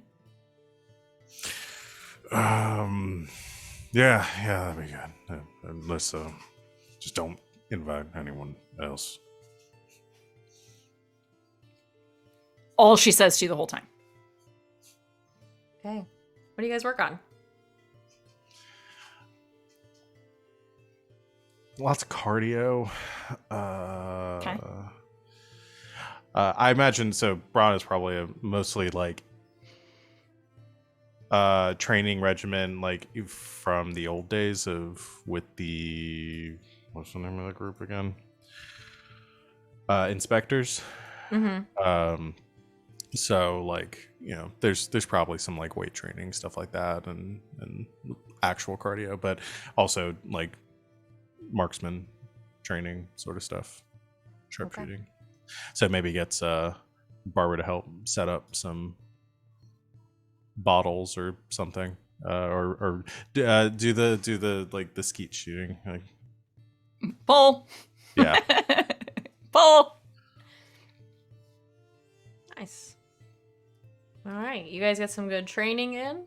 Bron, you're my sparring partner. Oh boy. Yeah. Barbara's gonna beat your ass. Yeah. Okay. Wonderful. You guys get some training in. You get 1 XP for either an attribute or your playbook when you take time to train. I put 1 in prowess. I'm gonna put 1 in insight. Nice. Okay. Before we do more, we should go ahead and take a break. I got distracted. Oh yeah, shoot. We should have our break before we do all of these. So yeah. We did a good murder. We need a break. It flew by so fast. Yeah. I don't know what happened to our time, but yeah, we're gonna go ahead and take a quick break since we're a little past the halfway point. Thanks everybody for hanging out with us for a murder. We will be back very soon in just a few short minutes, so get some water, do a little bit of a stretch, that kind of thing, and join us here again in just a few minutes for some more fun downtime activities, and then maybe we'll start the next job. Who knows? We'll find out. But we'll be right back. Stick around. And welcome back, Internet. Thanks for hanging out with us during our break, but we are back and ready to relax and work on some projects and maybe indulge our vices a little bit. We'll see what happens. So we've done some training. Bron and Barbara did some shooting practice, some target practice, and some sparring. You guys marked your XP for that, right? Yes. Cool. So you guys both have 1 more activity among any like regular actions that you guys want to do. And Jemma and Logan have 2. Who wants to do something? Who wants to do something? I can start because I have my idea for the long-term project. Oh yeah. Is so I think the overarching big long-term goal with this is there's that one park with the super toxic trees, and so like making it so that those are no longer toxic. But I think as part of that is just like generally trying to first it's just like working on let's see. First figure out how to like nullify toxins, then the idea is to turn the toxins into something that helps. So like make it so that it helps those trees grow even more. Okay. But also figuring out like and obviously I know people biology and plant biology is very different, but for more immediate purposes, trying to figure out like, oh, can we do something to make it so that our crew can be immune to poisons, then eventually maybe make it so that it's something that like, oh, the poisons actually boost us or benefit us. Yeah. I like that a lot. Okay. So, for a long-term project, you just decide what you're doing to advance it, and you will roll an action. Oh, I meant to make you a clock for this, and I didn't. I mean, it looks like I can add that on my sheet here. Oh, really? Yeah, there's clocks, clock name. It's got 4, 6, 8, 10, and 12. Oh, hell yeah. What do I call this clock, though? I mean, the activity is long-term project, but I don't know. Poison plant purification. The Poison Plant Purification Project. I do love a little bit of alliteration. Okay. So I guess you're really starting this project in earnest. So where are you starting? We gotta get an action roll out of this. Yeah. I mean, I think starting small, like he has probably done his research ahead of time and knows generally what the poison affecting those plants are. But Mhm. if I'm remembering right, access in there is relative. Is it that it's relatively controlled, or it's just like, hey, this is super poisonous, like don't fucking touch the trees? It's more that everybody has sort of been made aware that it's really dangerous, and that's Mhm. extremely poisonous, and people are kind of afraid to go Okay. near it. So maybe he at some point, or maybe that's even what this is, goes and gets like a clipping of bark that he like and some leaves or something, some flowers, and is able to like, okay, let's take this. Has like the thing they used to do of like putting the plant in like a glass jar on top of it or something, a glass dome, because it's Mhm. who knows if this is so dangerous that like leaving it open in our boat is going to cause it like the next time it pollinates we're all going to die. And so Yeah. setting up a containment system for the samples. Okay. What do you want to roll for this?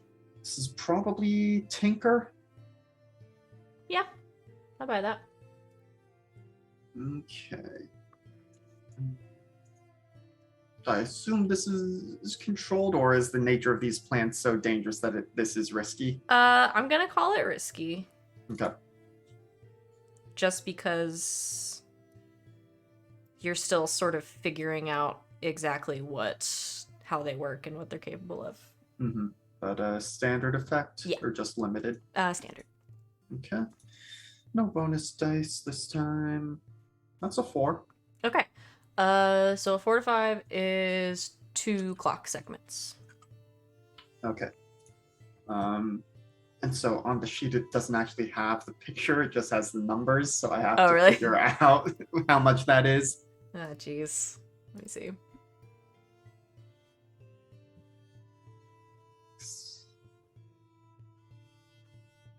Yeah, I guess it's.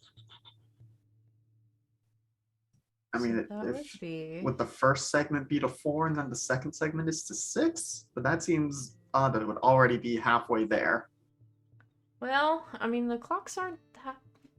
I'm gonna have to pull up the... Let me look. Yeah, it's weird that it doesn't show the clock on their long-term project.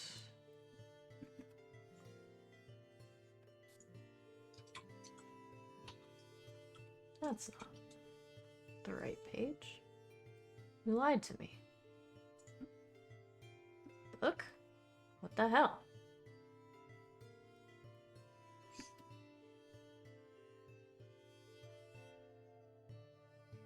Some sort of Brazilian project. Okay, so we're gonna have to figure out how many segments this clock has. Yeah, because I don't imagine just getting the samples safely set up as halfway to figuring out what the whole thing, no. Yeah.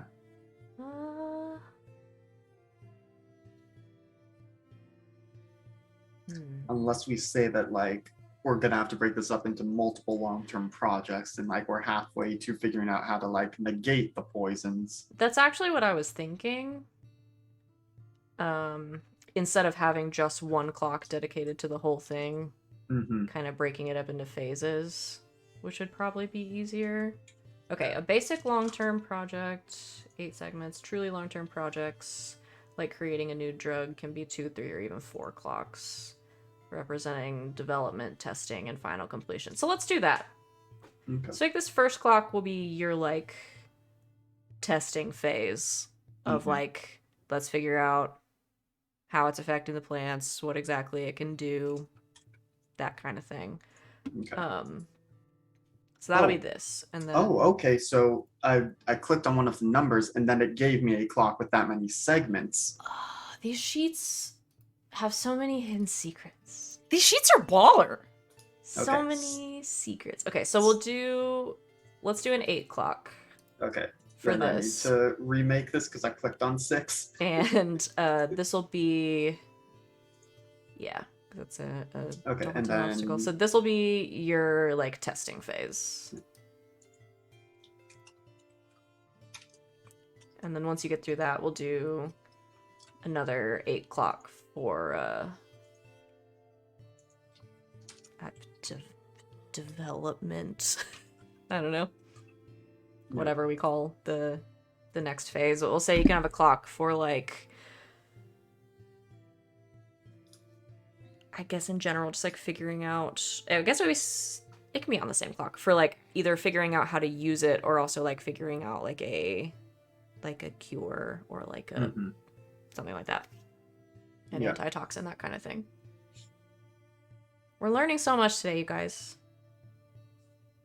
Yeah. Okay. So that is one of my activities. Gosh, still, even with the break, I did not decide on the other. Well, we'll go to somebody else and then we can come back to Logan. Jemma, you haven't done an activity yet. No, Jemma is going to do a long-term project and go into her vice, I think. Okay, let's hit the project. Okay. Since we'd figured out how to make clocks for that. Yeah, Jemma is going to, she's trying to gather friends, basically. She's trying to get to know people high up in, which actually this could like kind of go in with her vice. She's like, will dress up and pretend to be in high society and get, talk to people and find out, like maybe get members of the council or like, you know, be able to converse with, like rub elbows with people higher up so that maybe one day they can be an ally or a Okay. friend. Your long-term project is to make a posse. Yeah. Okay, I like it. So we'll do a clock for that. Which one? Alex, what do you click on to make a clock on this? Oh, I see it. I found the spot to make a clock, but is it a 4, 6, 8, 10, or 12? I'm also gonna call this an 8 clock. Okay. 8 clock. Make a friend. I like that clock. That's nice. Okay, so you're going to roll something. This is, I imagine this is sway, unless you would like it to be something else. Yeah. Or what is consort? Oh, that's with connections you already have, right? Mm-hmm. Well, Yeah, from your heritage background, friends, rivals. okay, to gain stuff from them, yeah. So we'll call this sway to make them your friends. Is this controlled? It's downtime stuff? I think this is risky, because, I mean, if you fuck it up with high society, they're pretty unforgiving. Okay. And this is a standard? Yeah. Okay. A 4. Okay, so a 4 is 2 segments on your clock. So you make some progress. And we'll play that out a little bit more as you indulge your vice in just a moment, because we're gonna have to come up with an NPC that's sort of getting you in the door. So think about that. Okay, everybody's done one thing. Wait, who's doing vices? Raise your hand if you're gonna indulge your vice. Oh gosh. Okay. Okay, well, let's start with Barbara. What's Barbara's vice? I think it's pleasure. It's because she's going to go perform. Okay. Tell me about it. Same place she usually goes. Little kick in her step. Has another set she's ready to try out. Throws on the fancy outfit and the mask that she normally wears as her other persona. And then waits for everybody else to have left and then sneaks out of the boat. Okay. You hop out of the boat and quickly make your way down to the club you usually perform in, your usual spot. Did we give it a name? Is that a name? I don't remember. Do I have it here somewhere? What I wrote down was a dive bar-like place, cheap and a little rundown, but popular. But I did not write down a name. Let's give it a name.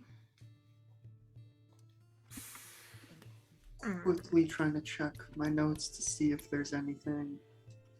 I don't think so. Go to your. Like a fantasy name generator for a bar. I'm 99% certain they do have a generator for that. They at least have a tavern one. That's where I got the Razorback from. Cool. Should I just Let's roll the see. sheep name generator again? That was really good. Let's see. Rhinestone Fortune? Sounds like a casino I know.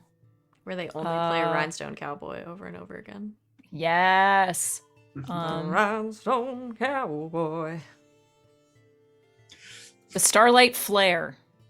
Oh, that's fun. Sure. Fantasy name generators gave me the Majestic Beaver pub. I mean, that sounds like a very specific type of pub. This is also on the to same be list as perfectly the, honest. Or a the barbershop. exclusive Tulip. Or a in- barbershop. Why are these coming across with a very Sorry. specific theme? Sorry, I made myself laugh. There's also the Nasty Guard.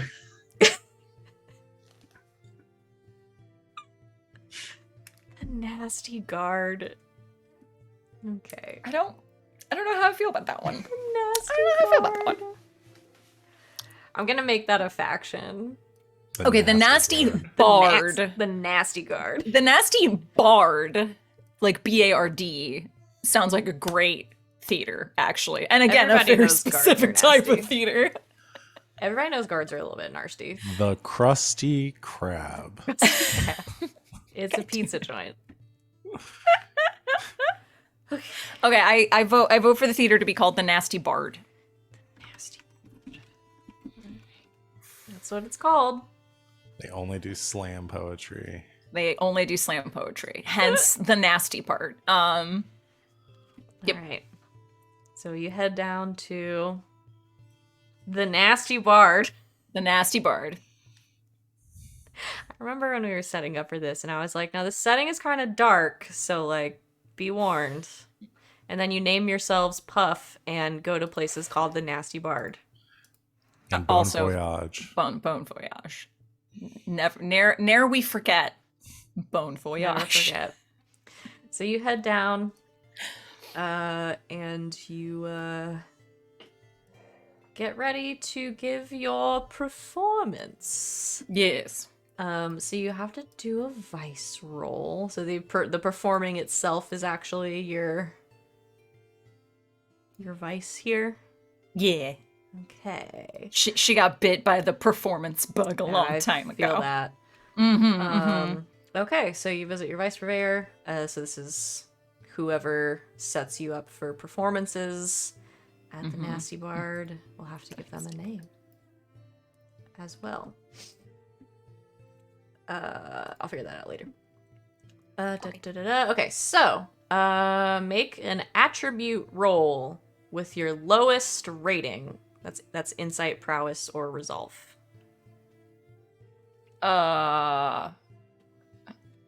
With my lowest rating.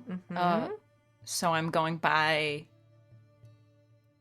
Okay, I guess both insight and resolve don't have any ticks. I think so. that's what it's based off of. Okay, Let me. I'll hold on. do. Let me double I guess check. I'll do resolve. Let me double check. I should have looked this up beforehand, but I didn't. It's okay.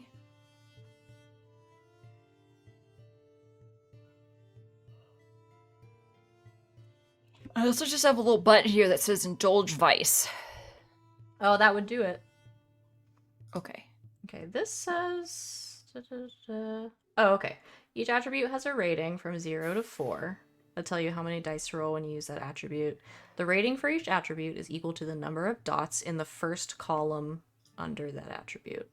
So the one that's separated by that Got it. line, however many dots you have in there, that's your attribute rating. But I think you can probably just hit the indulge vice button and the sheet will do it for you. I could literally just do either insight or resolve because I have one in both of those. Okay, that's either one.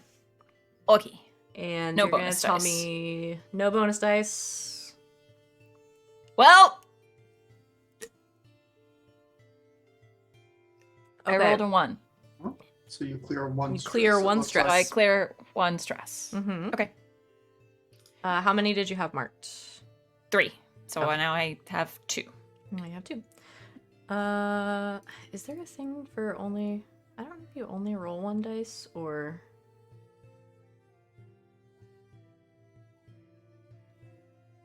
Let me double check. Because I know there's something if you don't have any.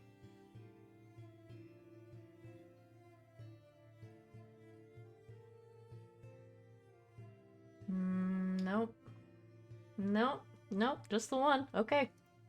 I'll double check that later, but on that page it was saying just 1. So, okay. So yeah, you clear 1 stress. You do not overindulge. Not by any means. So you don't have to, just vanish for a few weeks. It's just one of the options that kills me. Okay, yeah. So you do your performance, and it goes okay. You're, I think, still a little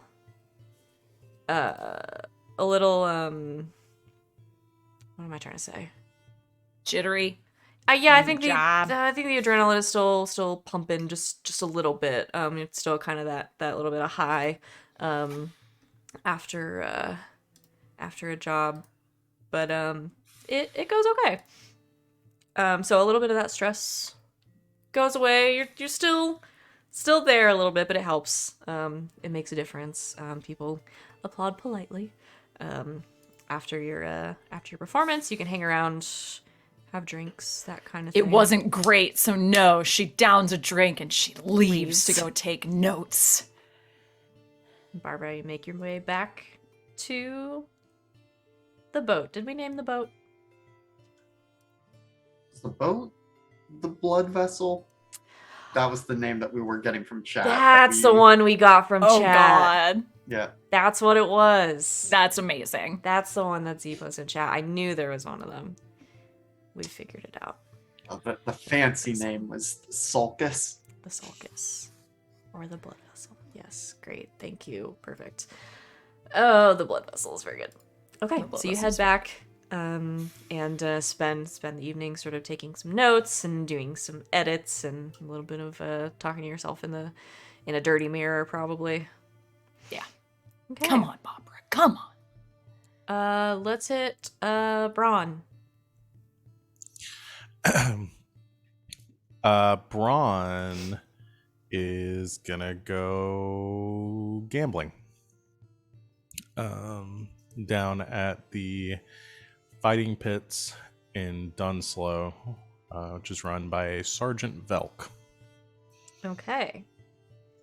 How familiar is Sergeant Velk with your presence here? Very. I think this is a regular hangout for Bron, probably even back during their service days. I think Bron probably knows Sergeant Velk pretty well, and but has kept he keeps pretty quiet about Bron's presence there. Okay. As you head in, the person at the door sort of gives you a nod, recognizing you. You make your way in to do some gambling. Let's go ahead and have a roll. Have a vice roll. All right.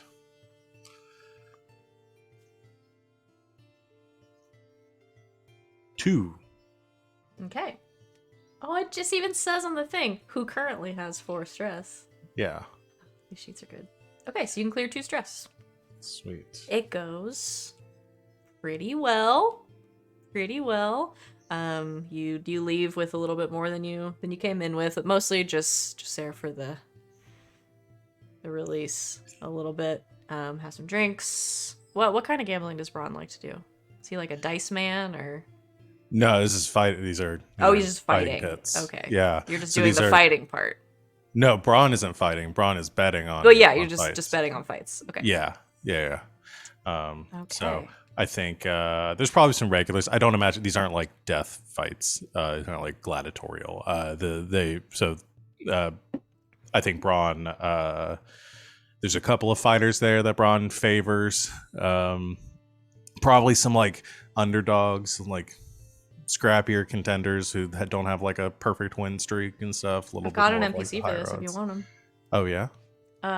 Here's a fighter that I think Bron would like very much.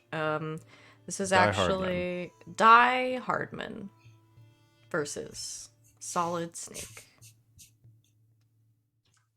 How does Kojima get away with naming his character? Sid, Die Hardman is a real video game character. Played by Guillermo del Toro. Yeah. This is an older gentleman who at one point has a military background. Okay. And sort of spends his days, now that he is far too old and far too injured to serve or to be a cop or anything anymore. Sort of spends his days fighting young bucks in the fighting pits. He just goes by Brigadier. And he finishes a fight, kind of just scraping through, but coming out on top once again, as he usually does. Kind of wipes some blood from his nose, like makes his way over to the side of the pit, sees you, I'm acknowledges your presence. This is like Victorian era, like it's like the low wood ring and stuff, and everybody's kind of pressed up against it, and so like the fire's like right there in your face. You're in like blood and sweat, Like in that one Robert Downey Jr. Sherlock yeah, Holmes like movie. in the Robert Downey Jr. Sherlock Holmes. That's I don't know kind of why exactly that's what comes I to was mind. thinking. I don't know. That's the one that came to my mind too. Umbrella Academy season 2. Yeah. Did they do that? Haven't seen it yet. I don't remember it. Like a Peaky Blinders. Like a Peaky Blinders. We're doing a Peaky Blinders, y'all. Oh, is Cillian Murphy here? So yeah, Bron is probably like right there, leaning up against it, sees him come over, just gives like a nod, like congratulatory. That's it. He salutes you, as he always does every time he wins. Makes his way out, wiping some blood from his nose, clearly limping. He's a cool old dude. Respect. Thanks, chat, for the NPC name. I love it. That was a Z name. I'm sure everyone was shocked. Of course it was. Thanks, It's my Z. new favorite. So we got a cool old dude Brigadier. now. He goes by Brigadier. Brigadier. All right. But yeah, that's what Bron does. Just probably like bets on that one, hangs around for a few more fights, has some drinks, collects his coin, and heads back. Heads back. All right. Quiet Well night. done. Got some stress out of the way. Let some of it out. You let it out. Roll to let it out. All right. And you turn into a ghost. Silver bears, maybe. Maybe. We'll find out. Maybe we'll find out. Bron's had to go talk to him. Bron needs a boyfriend in this one, right? Jemma. Jemma is going to go to the crow's nest in Crow's Foot. Okay. It is a bathhouse. She will invite Barbara to join her if Barbara would like to. Okay. Where are you going? Crow's Foot. It's like a bathhouse. Right. No, if you want to, it will be like old times, yeah. All right. Yeah. Yeah. I'll go. What? Okay.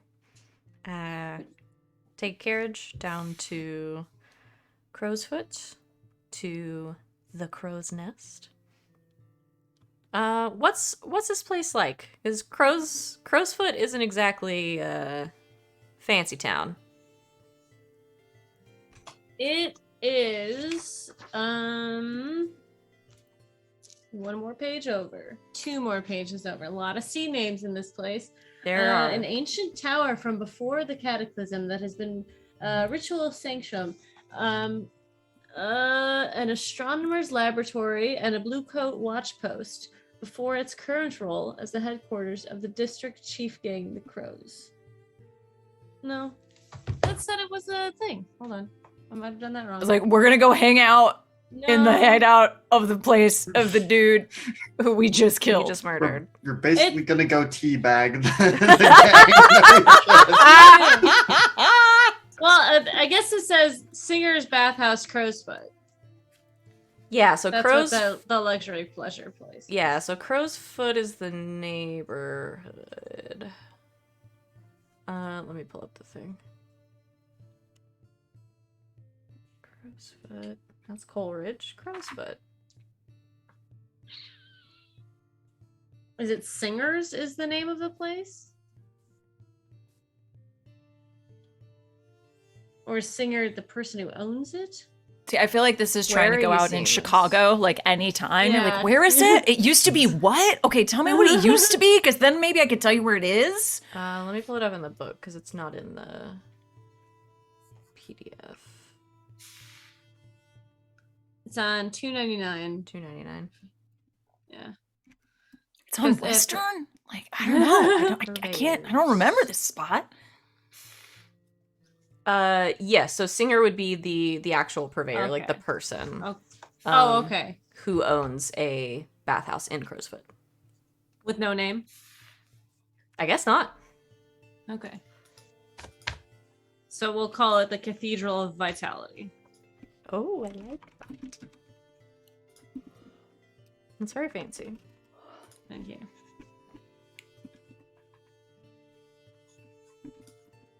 And it is Crowsfoot Bathhouse, run by Singer. That's not how you spell Singer. That says Signer. Singer. Sometimes I just can't type at all. My hands on the keyboard move faster than my brain. I totally read the crow's foot as because they get rid of crow's feet because it's a bathhouse.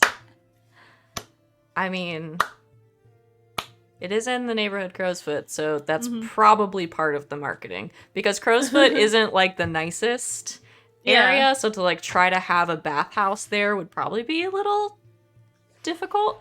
But so, no one wants to have crow's feet. No, yeah. We live there. We don't have to let it take over our face, darling. And that's what unless Singer you sounds like. are unless you are one of those silver bears that we were talking about, and then Or you're a literal crow. Then feet are necessary. Now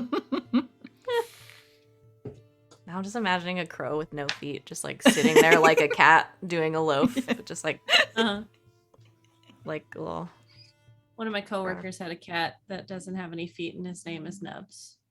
All right, so you go to, with Barbara in tow, the Cathedral of Vitality, a place that is its name is much fancier than the actual establishment, but Singer is extremely proud of it.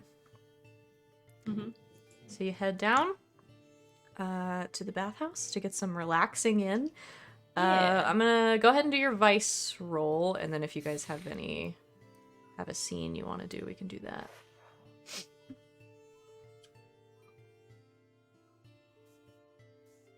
it's a little rectangle button off to the right that just says yeah, indulge dice. So 1. Take the lowest result.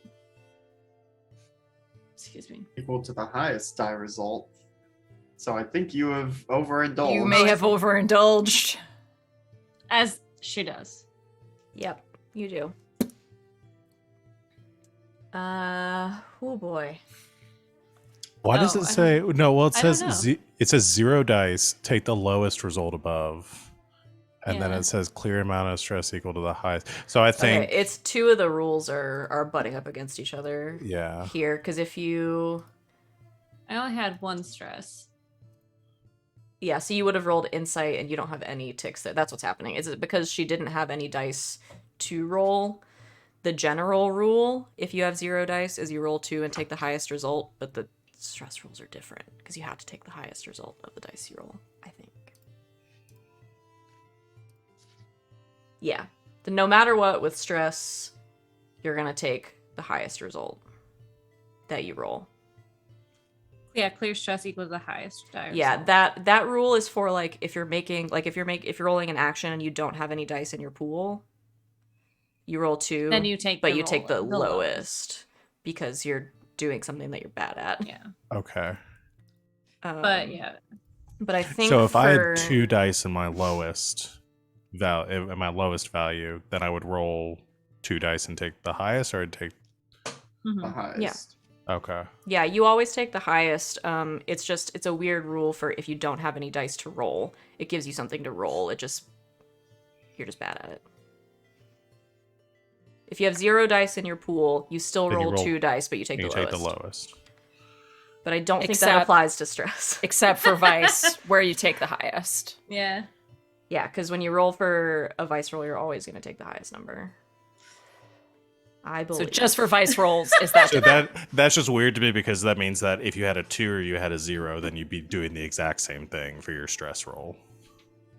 You'd just be taking the different dice. Yes, yeah, you're right. You would be doing the exact stress, same. yeah. You'd be rolling 2 dice and you'd be taking the Yeah. highest.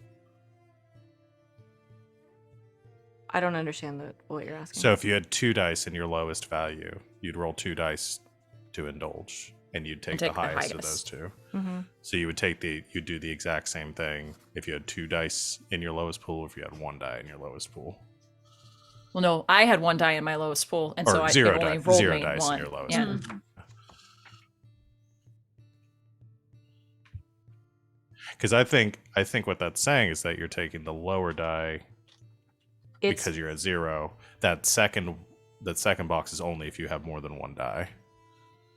Okay. That's the way I read looked in it. every section of the book and it doesn't say. So we can do what makes more sense. I'm just trying to argue to keep Jemma from. Well, I want OCing to. She can't on- disappear for 2 No, weeks but because I'm with her. I so wanna- wait, that I one's mean- out. I want to argue which rule makes the most sense because it's the rule we have to use moving forward. That I think saying that you roll 2 and take the lowest of the 2 makes the most sense. If you have Because 0 otherwise it makes if you have a 0, then you might as well leave it there. There'd be no point in adding to that stat if you're trying to indulge or for the sake of like clearing anything. Because you want to roll high to clear as much stress as possible. Well, yeah, but if you roll over, it's a problem. That's Yeah. the whole point, is to balance it. Yeah. But that's not the only thing you're going to be using those attributes for. Right. But yeah, so I guess because I'm using my lowest attribute, which is a 0. Yeah, I guess I get what Val's saying, where it's like it would be the same as if I had 2 in it. Yeah. Mhm. Okay. Instead of it being the other Well, way around. we'll keep the dice roll across the board then. So you would take the lowest. Okay. Is everybody okay with that? I mean, That's the best way I can read it. I'll That comb makes through the sense, book yeah. and see if it says anything, but from what I just skimmed in the different sections, it didn't Mhm. say. So we'll just keep the rule. If you have 0, you roll 2, take the lowest. Yeah, sorry, I wasn't trying to like rules lawyer or anything. I just wanted to. No, it's it fine. was very confusing I to me. looked and I don't see it in the Mhm. book. It might be somewhere in the forums too, where like that wasn't something I thought about at first. Yeah. We'll find it. For now, we'll keep the if you have 0, take the lowest, which I guess makes sense because then you'd be clearing less stress because it's a roll that you're Not as good on. not as good at. Cool. Sure. So 1. Scoliosis. All right. So your stress is gone. Is there anything you guys want to do while you're there? I think Jemma is just gonna. I mean, Jemma is always the one who talks, so she just goes on for a while. I don't think she's going to like make a move or anything. I will say she probably slips up and does call Barbara Bunny at some point, which probably doesn't go over well. Barbara was like this for most of it, like even just pushed her glasses up on top of her head. Was somewhat listening and just relaxing, but then Bunny said,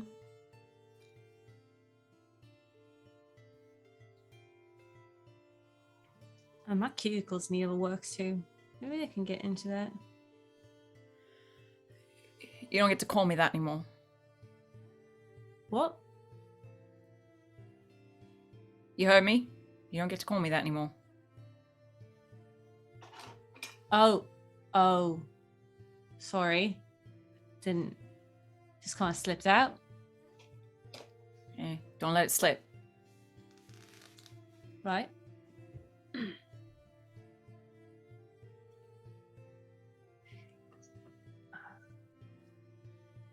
Just like silence for like 5 minutes. And then she just, so did you see this new pop-up stand? And then like goes on talking about something completely different. I love it. Okay. Get some relaxing in. It's a little awkward there for a little bit, but not too bad. And eventually you head back to your lair, to the boat. Logan. So I've been looking because we have with the crew 2 training upgrades. So insight and prowess, we each get 2 XP if we choose to train, if I'm reading that correctly. Oh. So we would get 2 XP for that? Since If I think we you both are trained with that. training insight or prowess, it's resolve that we don't have the upgrade for. Oh, so we get 2 in that. Sweet. Okay, cool. I'll up that. You are correct. Forgot about that. Where is that? I didn't even see that. So it's under the crew. Yeah, on the crew, on that right hand side, under crew upgrades, the things that you guys have marked. Oh. For the yeah. under training. Cool. If you have those marked, you get an extra XP for training them. Which Sweet. is Right. unfortunate because I'm considering trying to train something in resolve because Logan had to be very front facing for a lot of that and doing a lot of social engineering for Mhm. that job, which he is not good at. But it also the min-maxer means like, well, it makes the most sense to train an insider prowess because that's the most efficient at this Yeah. point. What would Logan do?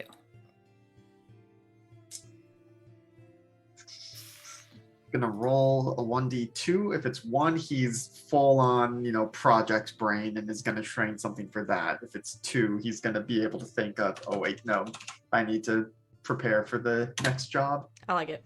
Okay, and that's a 2, so he spent some time training it in resolve. Probably asks Jemma for some pointers of like, let's go out to some bars and just teach me how to talk to people. Teach me how to talk. I like it. And like maybe some Very much accent do so. work. Yeah. Well, that's fun. So They like we'll go out. We'll learn that Jemma can speak French, or what the French French. equivalent. yeah. They'll do some bonding. That's great. That's Did you get nice. something? Okay. So yeah, you'll get your XP for that. You don't have to roll for training. You just have to dedicate some time to it, which I like. So yeah, you guys have a good time, and Logan, you learn a few things along the way. Making some progress. I like it. Yeah. Okay. Is there anything else anybody wants to do outside of dedicated downtime activities? Not at the moment. Okay. In that case, do you have time to do this? Yeah, we got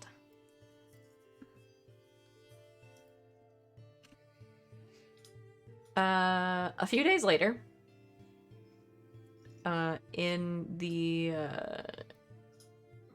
sort of the wee hours of the morning, Bron, you're probably up, right? Yeah, probably.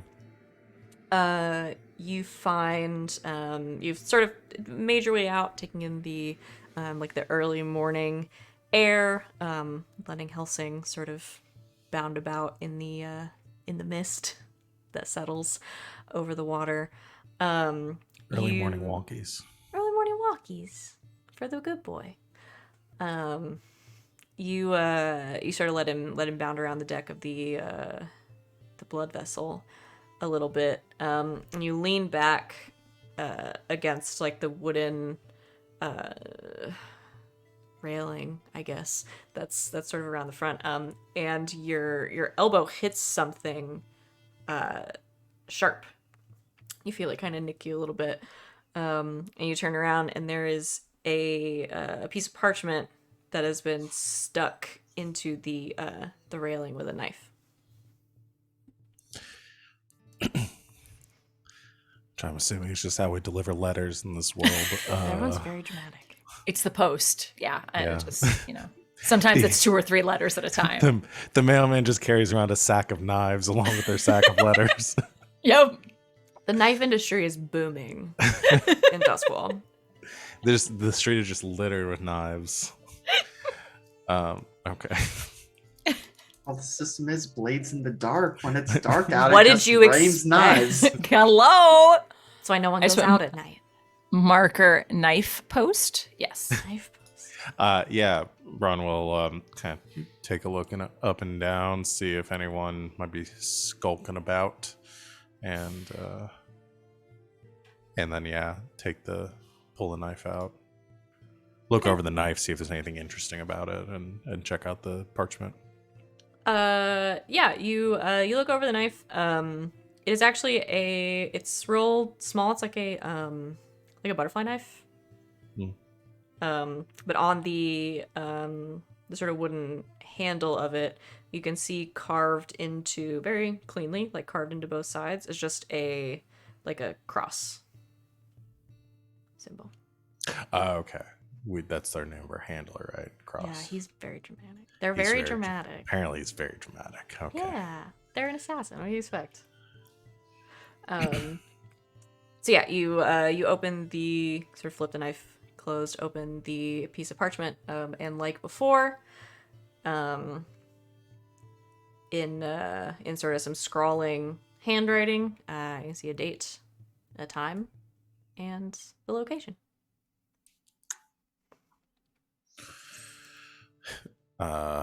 So same time, same place, different day. The Razorback Silk. The date 5 Shuron, which is the month we're currently in. Okay. Bron will memorize that. Head back into the cabin, and I imagine we've got a galley table or something there, and sticks the knife with a letter in the same place in the middle of the table for the next person that gets up to read. Like fucking Sea of Thieves. You just put jobs on the table, and once everybody puts a knife in it, you can go. That's what we're doing. Yeah. I love it. Okay. So eventually, I assume you all wake up, see the same thing Bron did. A parchment, now with a hole in it and a knife stuck to the table. So. I realize this is the best table we could get at the moment, and here you go putting holes in it with a knife. I doubt you'd notice it with all the other knife holes already in it. Were you worried about a draft? I just wanted everybody to see how I found it. So we all get the same experience out of it? It was very dramatic. You should have seen it with the morning fog coming off of the water. Oh yeah, that sounds like a good effect. Didn't take you for the poetic type, Bron? Well, I took you as the dramatic type, so. Well put, well put. You're getting to see, we get to know each other so well here. Yep. Ready to do another exciting job. You want to shoot someone this time? I do want to shoot Blowing someone up this some time. was blowing up something not enough. The explosion was fun, but I do want to shoot someone this time. I'm going to get rusty. Do Do I get to like What? use the grot and all that? Yeah, we can make it messy. And I gotta run Nice. Helson out too. He's gotta do some All right. hunting. Before Alright, we so- start making too many plans, perhaps we should see what the job is. Well, yeah, we'll tailor our approach to the needs that we need to meet. But there has been a request for ultraviolence. Yes. No, the grot is actually not. It's not very violent. It's actually really quiet. So Dang it. It's great. And okay, so Makes a statement too. I found a few bodies over the years during my Mm. time with the constables, Yeah. and it's, you know, whoever did it just had to have some sheer, hmm. strength Right. behind it. Yeah, one guy I found. I mean, neck was straight broken. I mean, we had like a 45-degree angle. It was rough. Gross. So, I'll see you all then. I will take my coffee outside. Okay. Then we'll start breakfast. Jemma makes breakfast and some coffee. Does anybody take Bron coffee, or do they make him come back inside? No, Bron Yeah, made yeah. coffee. Oh, you Bron- made coffee. Bron was taking their coffee outside. No, Bron wasn't saying, "I'm going to go sit outside. Bring me my coffee." I'll take my coffee outside. It means I'm literally going to take my coffee. Physically take outside. You're not being a fancy lad. Not being a fancy lad. Okay. I That's understand. Logan's job. So you have some coffee, breakfast, and you get ready for your next meeting with Cross. And I think we'll call it there for the day. You did it! We did a good A whole murder. murder. We did a whole murder. Well done, everybody. I want the reoccurring bit to see the ridiculous places that we find our next job instructions from Cross. Like, it gets escalatingly more, like, ridiculous. Like someone just wakes up and like turns over, and the blade is sitting there in their pillow with the Yeah. paperwork. Cross is Or- just sitting in the corner. Someone goes to take a shower and it's scrawled in, like, the mirror in the steam. fog. someone takes up fishing and reels in the next letter. Yeah. But with the What the knife fuck, attached Cross? What the somehow. hell? Yeah, it's a fish that's been stabbed. That's somehow got And the paper is stuck to it. But it's been laminated. So it's perfect. Go to take a bite of a sandwich and it's inside. It's I a mean, note. there's you get so You go to take a bite of a sandwich and there's a knife in there. I just made this. Listen, there's a reason all Cross does is give you jobs and doesn't go out on any themselves. He's very good at it. Very good at one particular thing, and it's putting know knives what? places people don't expect. You know, whatever brings you joy. You know, I mean, like he's found his niche. You've You know, got to find things about your job that you enjoy.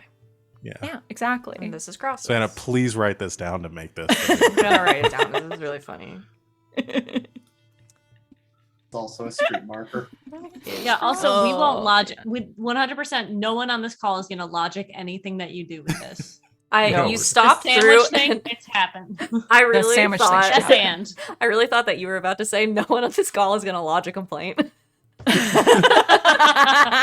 will do that No one's gonna. after the show. No one's fucking gonna go to the Assassin's Guild and be like, okay, we need to speak to HR, There's please. no OSHA in this Look. world.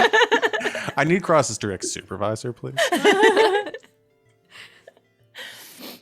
Okay. Oh my god. Okay. stuff. All I wrote down in my notes. How dramatic is Cross though? That'll remind me. Let's do advancements. So at the end of the session, let's do XP triggers. Okay, let's do the crew. Because I have that pulled up here. So somebody mark these. Your crew specific XP trigger, which is something about doing a murder. Execute a successful accident, disappearance, murder, or ransom operation. We did it! We did, did a murder! it! Successful murder. Okay. We get two because it was also looked like an accident. No. Okay. That was part of the plan. I'm just spitballing here. No. You just really, really want everybody to succeed today. I do. I appreciate that. All right, so that's an XP for that. Did you contend with challenges above your current station? Technically, Yeah. given the target was a higher tier and stuff. Yeah. I'd say Yeah. so. So an XP for that. Bolster your crew's reputation. Or Yep. develop a new one. Yeah, you We guys. are in rep. You guys did. We did it in Literally. red. Literally bolster your reputation by getting some tick marks. And express the goals, drives, inner conflict, or essential nature of the crew. I mean, if nothing else, calling Barbara Bunny in the bathhouse is some inner conflict.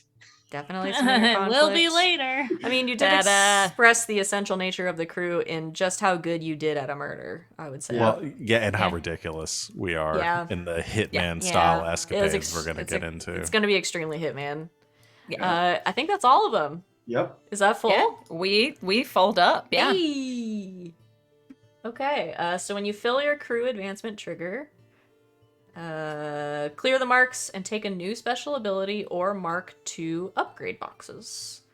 Ooh. So it says, for example, when a crew of assassins earns a crew advance. I love it when the example in the book is what I'm trying to do. Yeah. They Hey. can take a new special ability like Predators, or they could all sit down together and watch Predators. Or they could mark. That's in there. They could mark. Yes, let's do Did that. I write this book?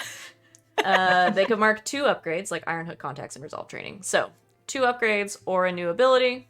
Do you guys want to decide that now, or do you want to think about it? We've got time for you to talk about it a little bit. We can talk about it for a bit because Yeah. I guess I'm confused. What are the upgrades? So the special abilities would be like Crow's Veil and other things. Yeah. The The upgrades, would upgrades be like are the the training or boxes. the Or the boxes. Oh, I see that. Okay, So- up there. As much as I was saying, like, it would be nice to have the Resolve training thing, I do also think maybe picking up No Traces before we're gonna regret not having it could be good. Of like, because when you keep an operation quiet or make it look like an accident, you get half the rep value of the target rounding up instead of 0. And if you end downtime with 0 heat, take +1 rep. Yeah, so Okay. essentially, like, the louder the job is, the more reputation you can get, but also the more heat you're gonna get on you. Okay. So if you're keeping things quiet, you earn reputation slower because not as many That- people find out about it. That might be so good. that's good. That's especially good. I mean, that's why it's an assassin Yeah. ability. Yeah. I was also Um, going to say, I think that is especially good for us because it seems like the way our crew is gearing is towards doing things subtly. In the Hitman style. Mhm. Yeah. Yeah. Let's do it. I say, yeah, let's take No Traces. I'm down, I'm down for with that. that. Bam. Any opinions, LB? Is that cool? Let's go. Alright. Okay, no traces it is. I will try to remember that you have that, but you all know so you can remind me. Okay. And then every time, let's see, say how you obtained this new ability. Where did it come from? I mean, it's just, you guys are just good. What Maybe you it's We're tied just that into good. like how we pinned the murder on the red sashes at their request, but there is still whispers of like, oh, it's this crew that really did it. Like this one was subtle enough that people will start attributing like other subtle murders and stuff that happen out there, unexplained deaths to us. Yeah. That makes sense. I like it. Okay, and you get some profits. Every time the crew advances, each PC, that's you guys, gets a stash equal to the crew tier plus 2 to represent profits generated by the crew as they've been operating. So you guys are tier 1 plus 2, you get 3 stash. All Sweet. So that's just general work that you've been doing, some profit generating. Just cool. Awesome. All right, for individuals, everybody, I think Logan is the only one that did a desperate action. You got your XP for that. At the end of the session, review your, so we've got your playbook specific trigger that everybody has. Anybody do theirs? Address the challenge with tracking or violence. We did address the challenge with violence. Technical skill or mayhem. Mm-hmm. Yeah. Okay, so XP for those. Express your beliefs, drives, heritage, or background. I mean, started long-term project. Mm-hmm. That's a drive. For sure. Yeah, Jemma too. Okay. I almost struggled with issues from my vice. I almost went on a cruise. That's You what almost went on a cruise for 3 weeks. I'm gonna roll up a character just in case, because that is exactly what she's gonna do. She's gonna go on a cruise. For I love it. I'll give you a backup sheet just in case. Okay. You struggled with issues from your vice or traumas. I think that's the last one. Yeah. Nobody really struggled. You guys had an easy assassin day. We kind of did. We just planned really well. You did plan It wasn't really well. easy.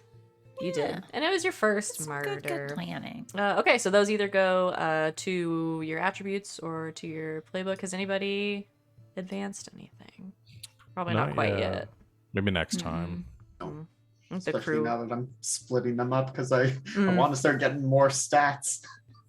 Yeah, I'm putting all mine towards playbook right now to get one thing that I want, and then the rest I'm gonna start putting it towards other stuff. Okay. I may actually want to fast track to the physiker special abilities that we can heal ourselves better if and when that becomes an issue. That's not a bad idea. No. Okay, so let me read a lot that point. So maybe next time I will be able to get the physiker thing. Maybe next time. Which, my understanding of this, it basically turns me into a fleshmancer, almost. Ew. You can tinker Ew. with bones, blood, and bodily humors to treat wounds or stabilize the dying. The flesh. You may study a malady or corpse. And everyone in the crew gets +1 dice to their healing treatment rolls. That's really cool. Gross, but cool. That would be really cool to have. All right. Yeah. That's that, I guess. Let's go around really quick. We'll do stars and wishes, and then tell the folks where they can find ya on the internet. Whoever wants to can go first, or we can just go around. I don't care. I go around. Okay. I'm Christina Sid. You can find me on the Twitters at Greek Sid. I'm here several nights a week. I run our game of Urban Shadows on Thursdays with a little bit of Good Society thrown in just because we like it so much. It's 8 o'clock Eastern. This week was bananas. I say that a lot, I feel like, but for real, it was bananas. It was never been that Dad hard wasn't there to keep us in check. Dad was not there to keep us in check, and we went ape shit. It was great. Gina got drunk. But yeah, everybody got drunk. People that weren't drinking got drunk. It was great. But yeah, definitely check that out on Thursdays.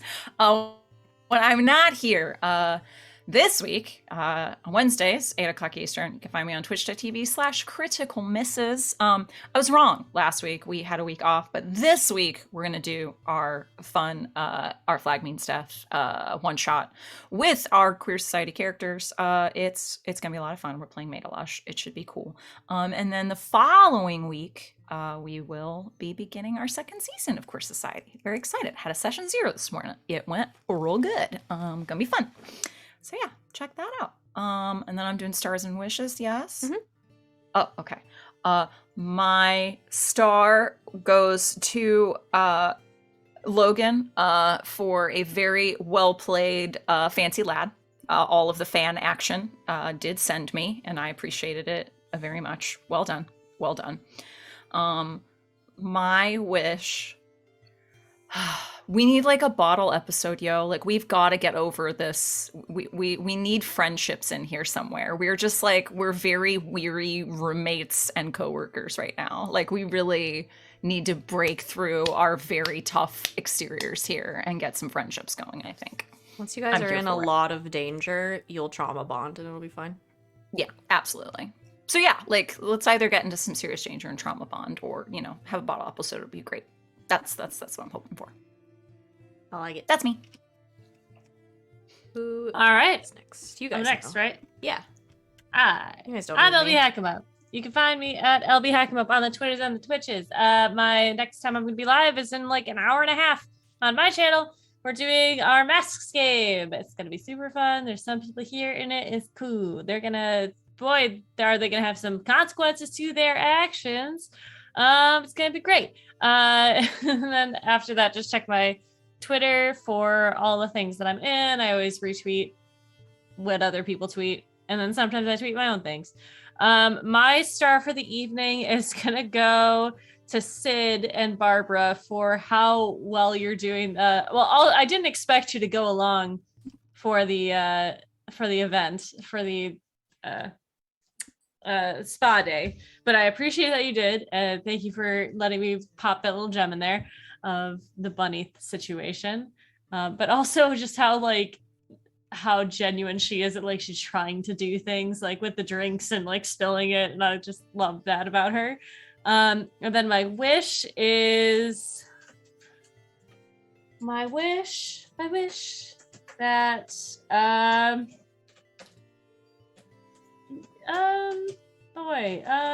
I hope that this upcoming murder is going to be everything that all of the characters want, and Jemma is going to be over there.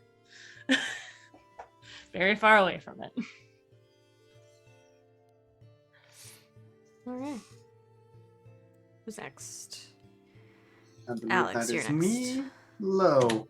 I'm Alex Omg, some guy on the internet's here, kind of running the shows either on Tuesdays, also here Thursdays, sometimes Saturdays for the Pathfinder game I run, and then here on Sundays. And then I will also be over on LB's channel in 90 minutes for the Masks game there. Let's see, my stars and wishes. I think my star.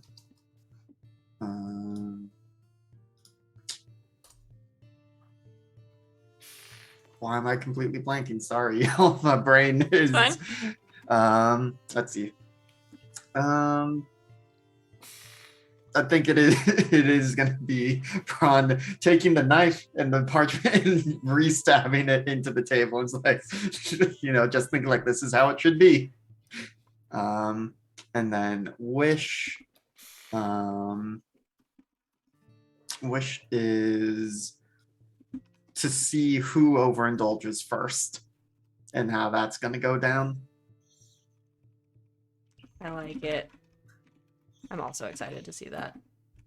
I have a feeling it's probably going to be Jemma. And it's going to be very exciting when Jemma just disappears for 3 weeks.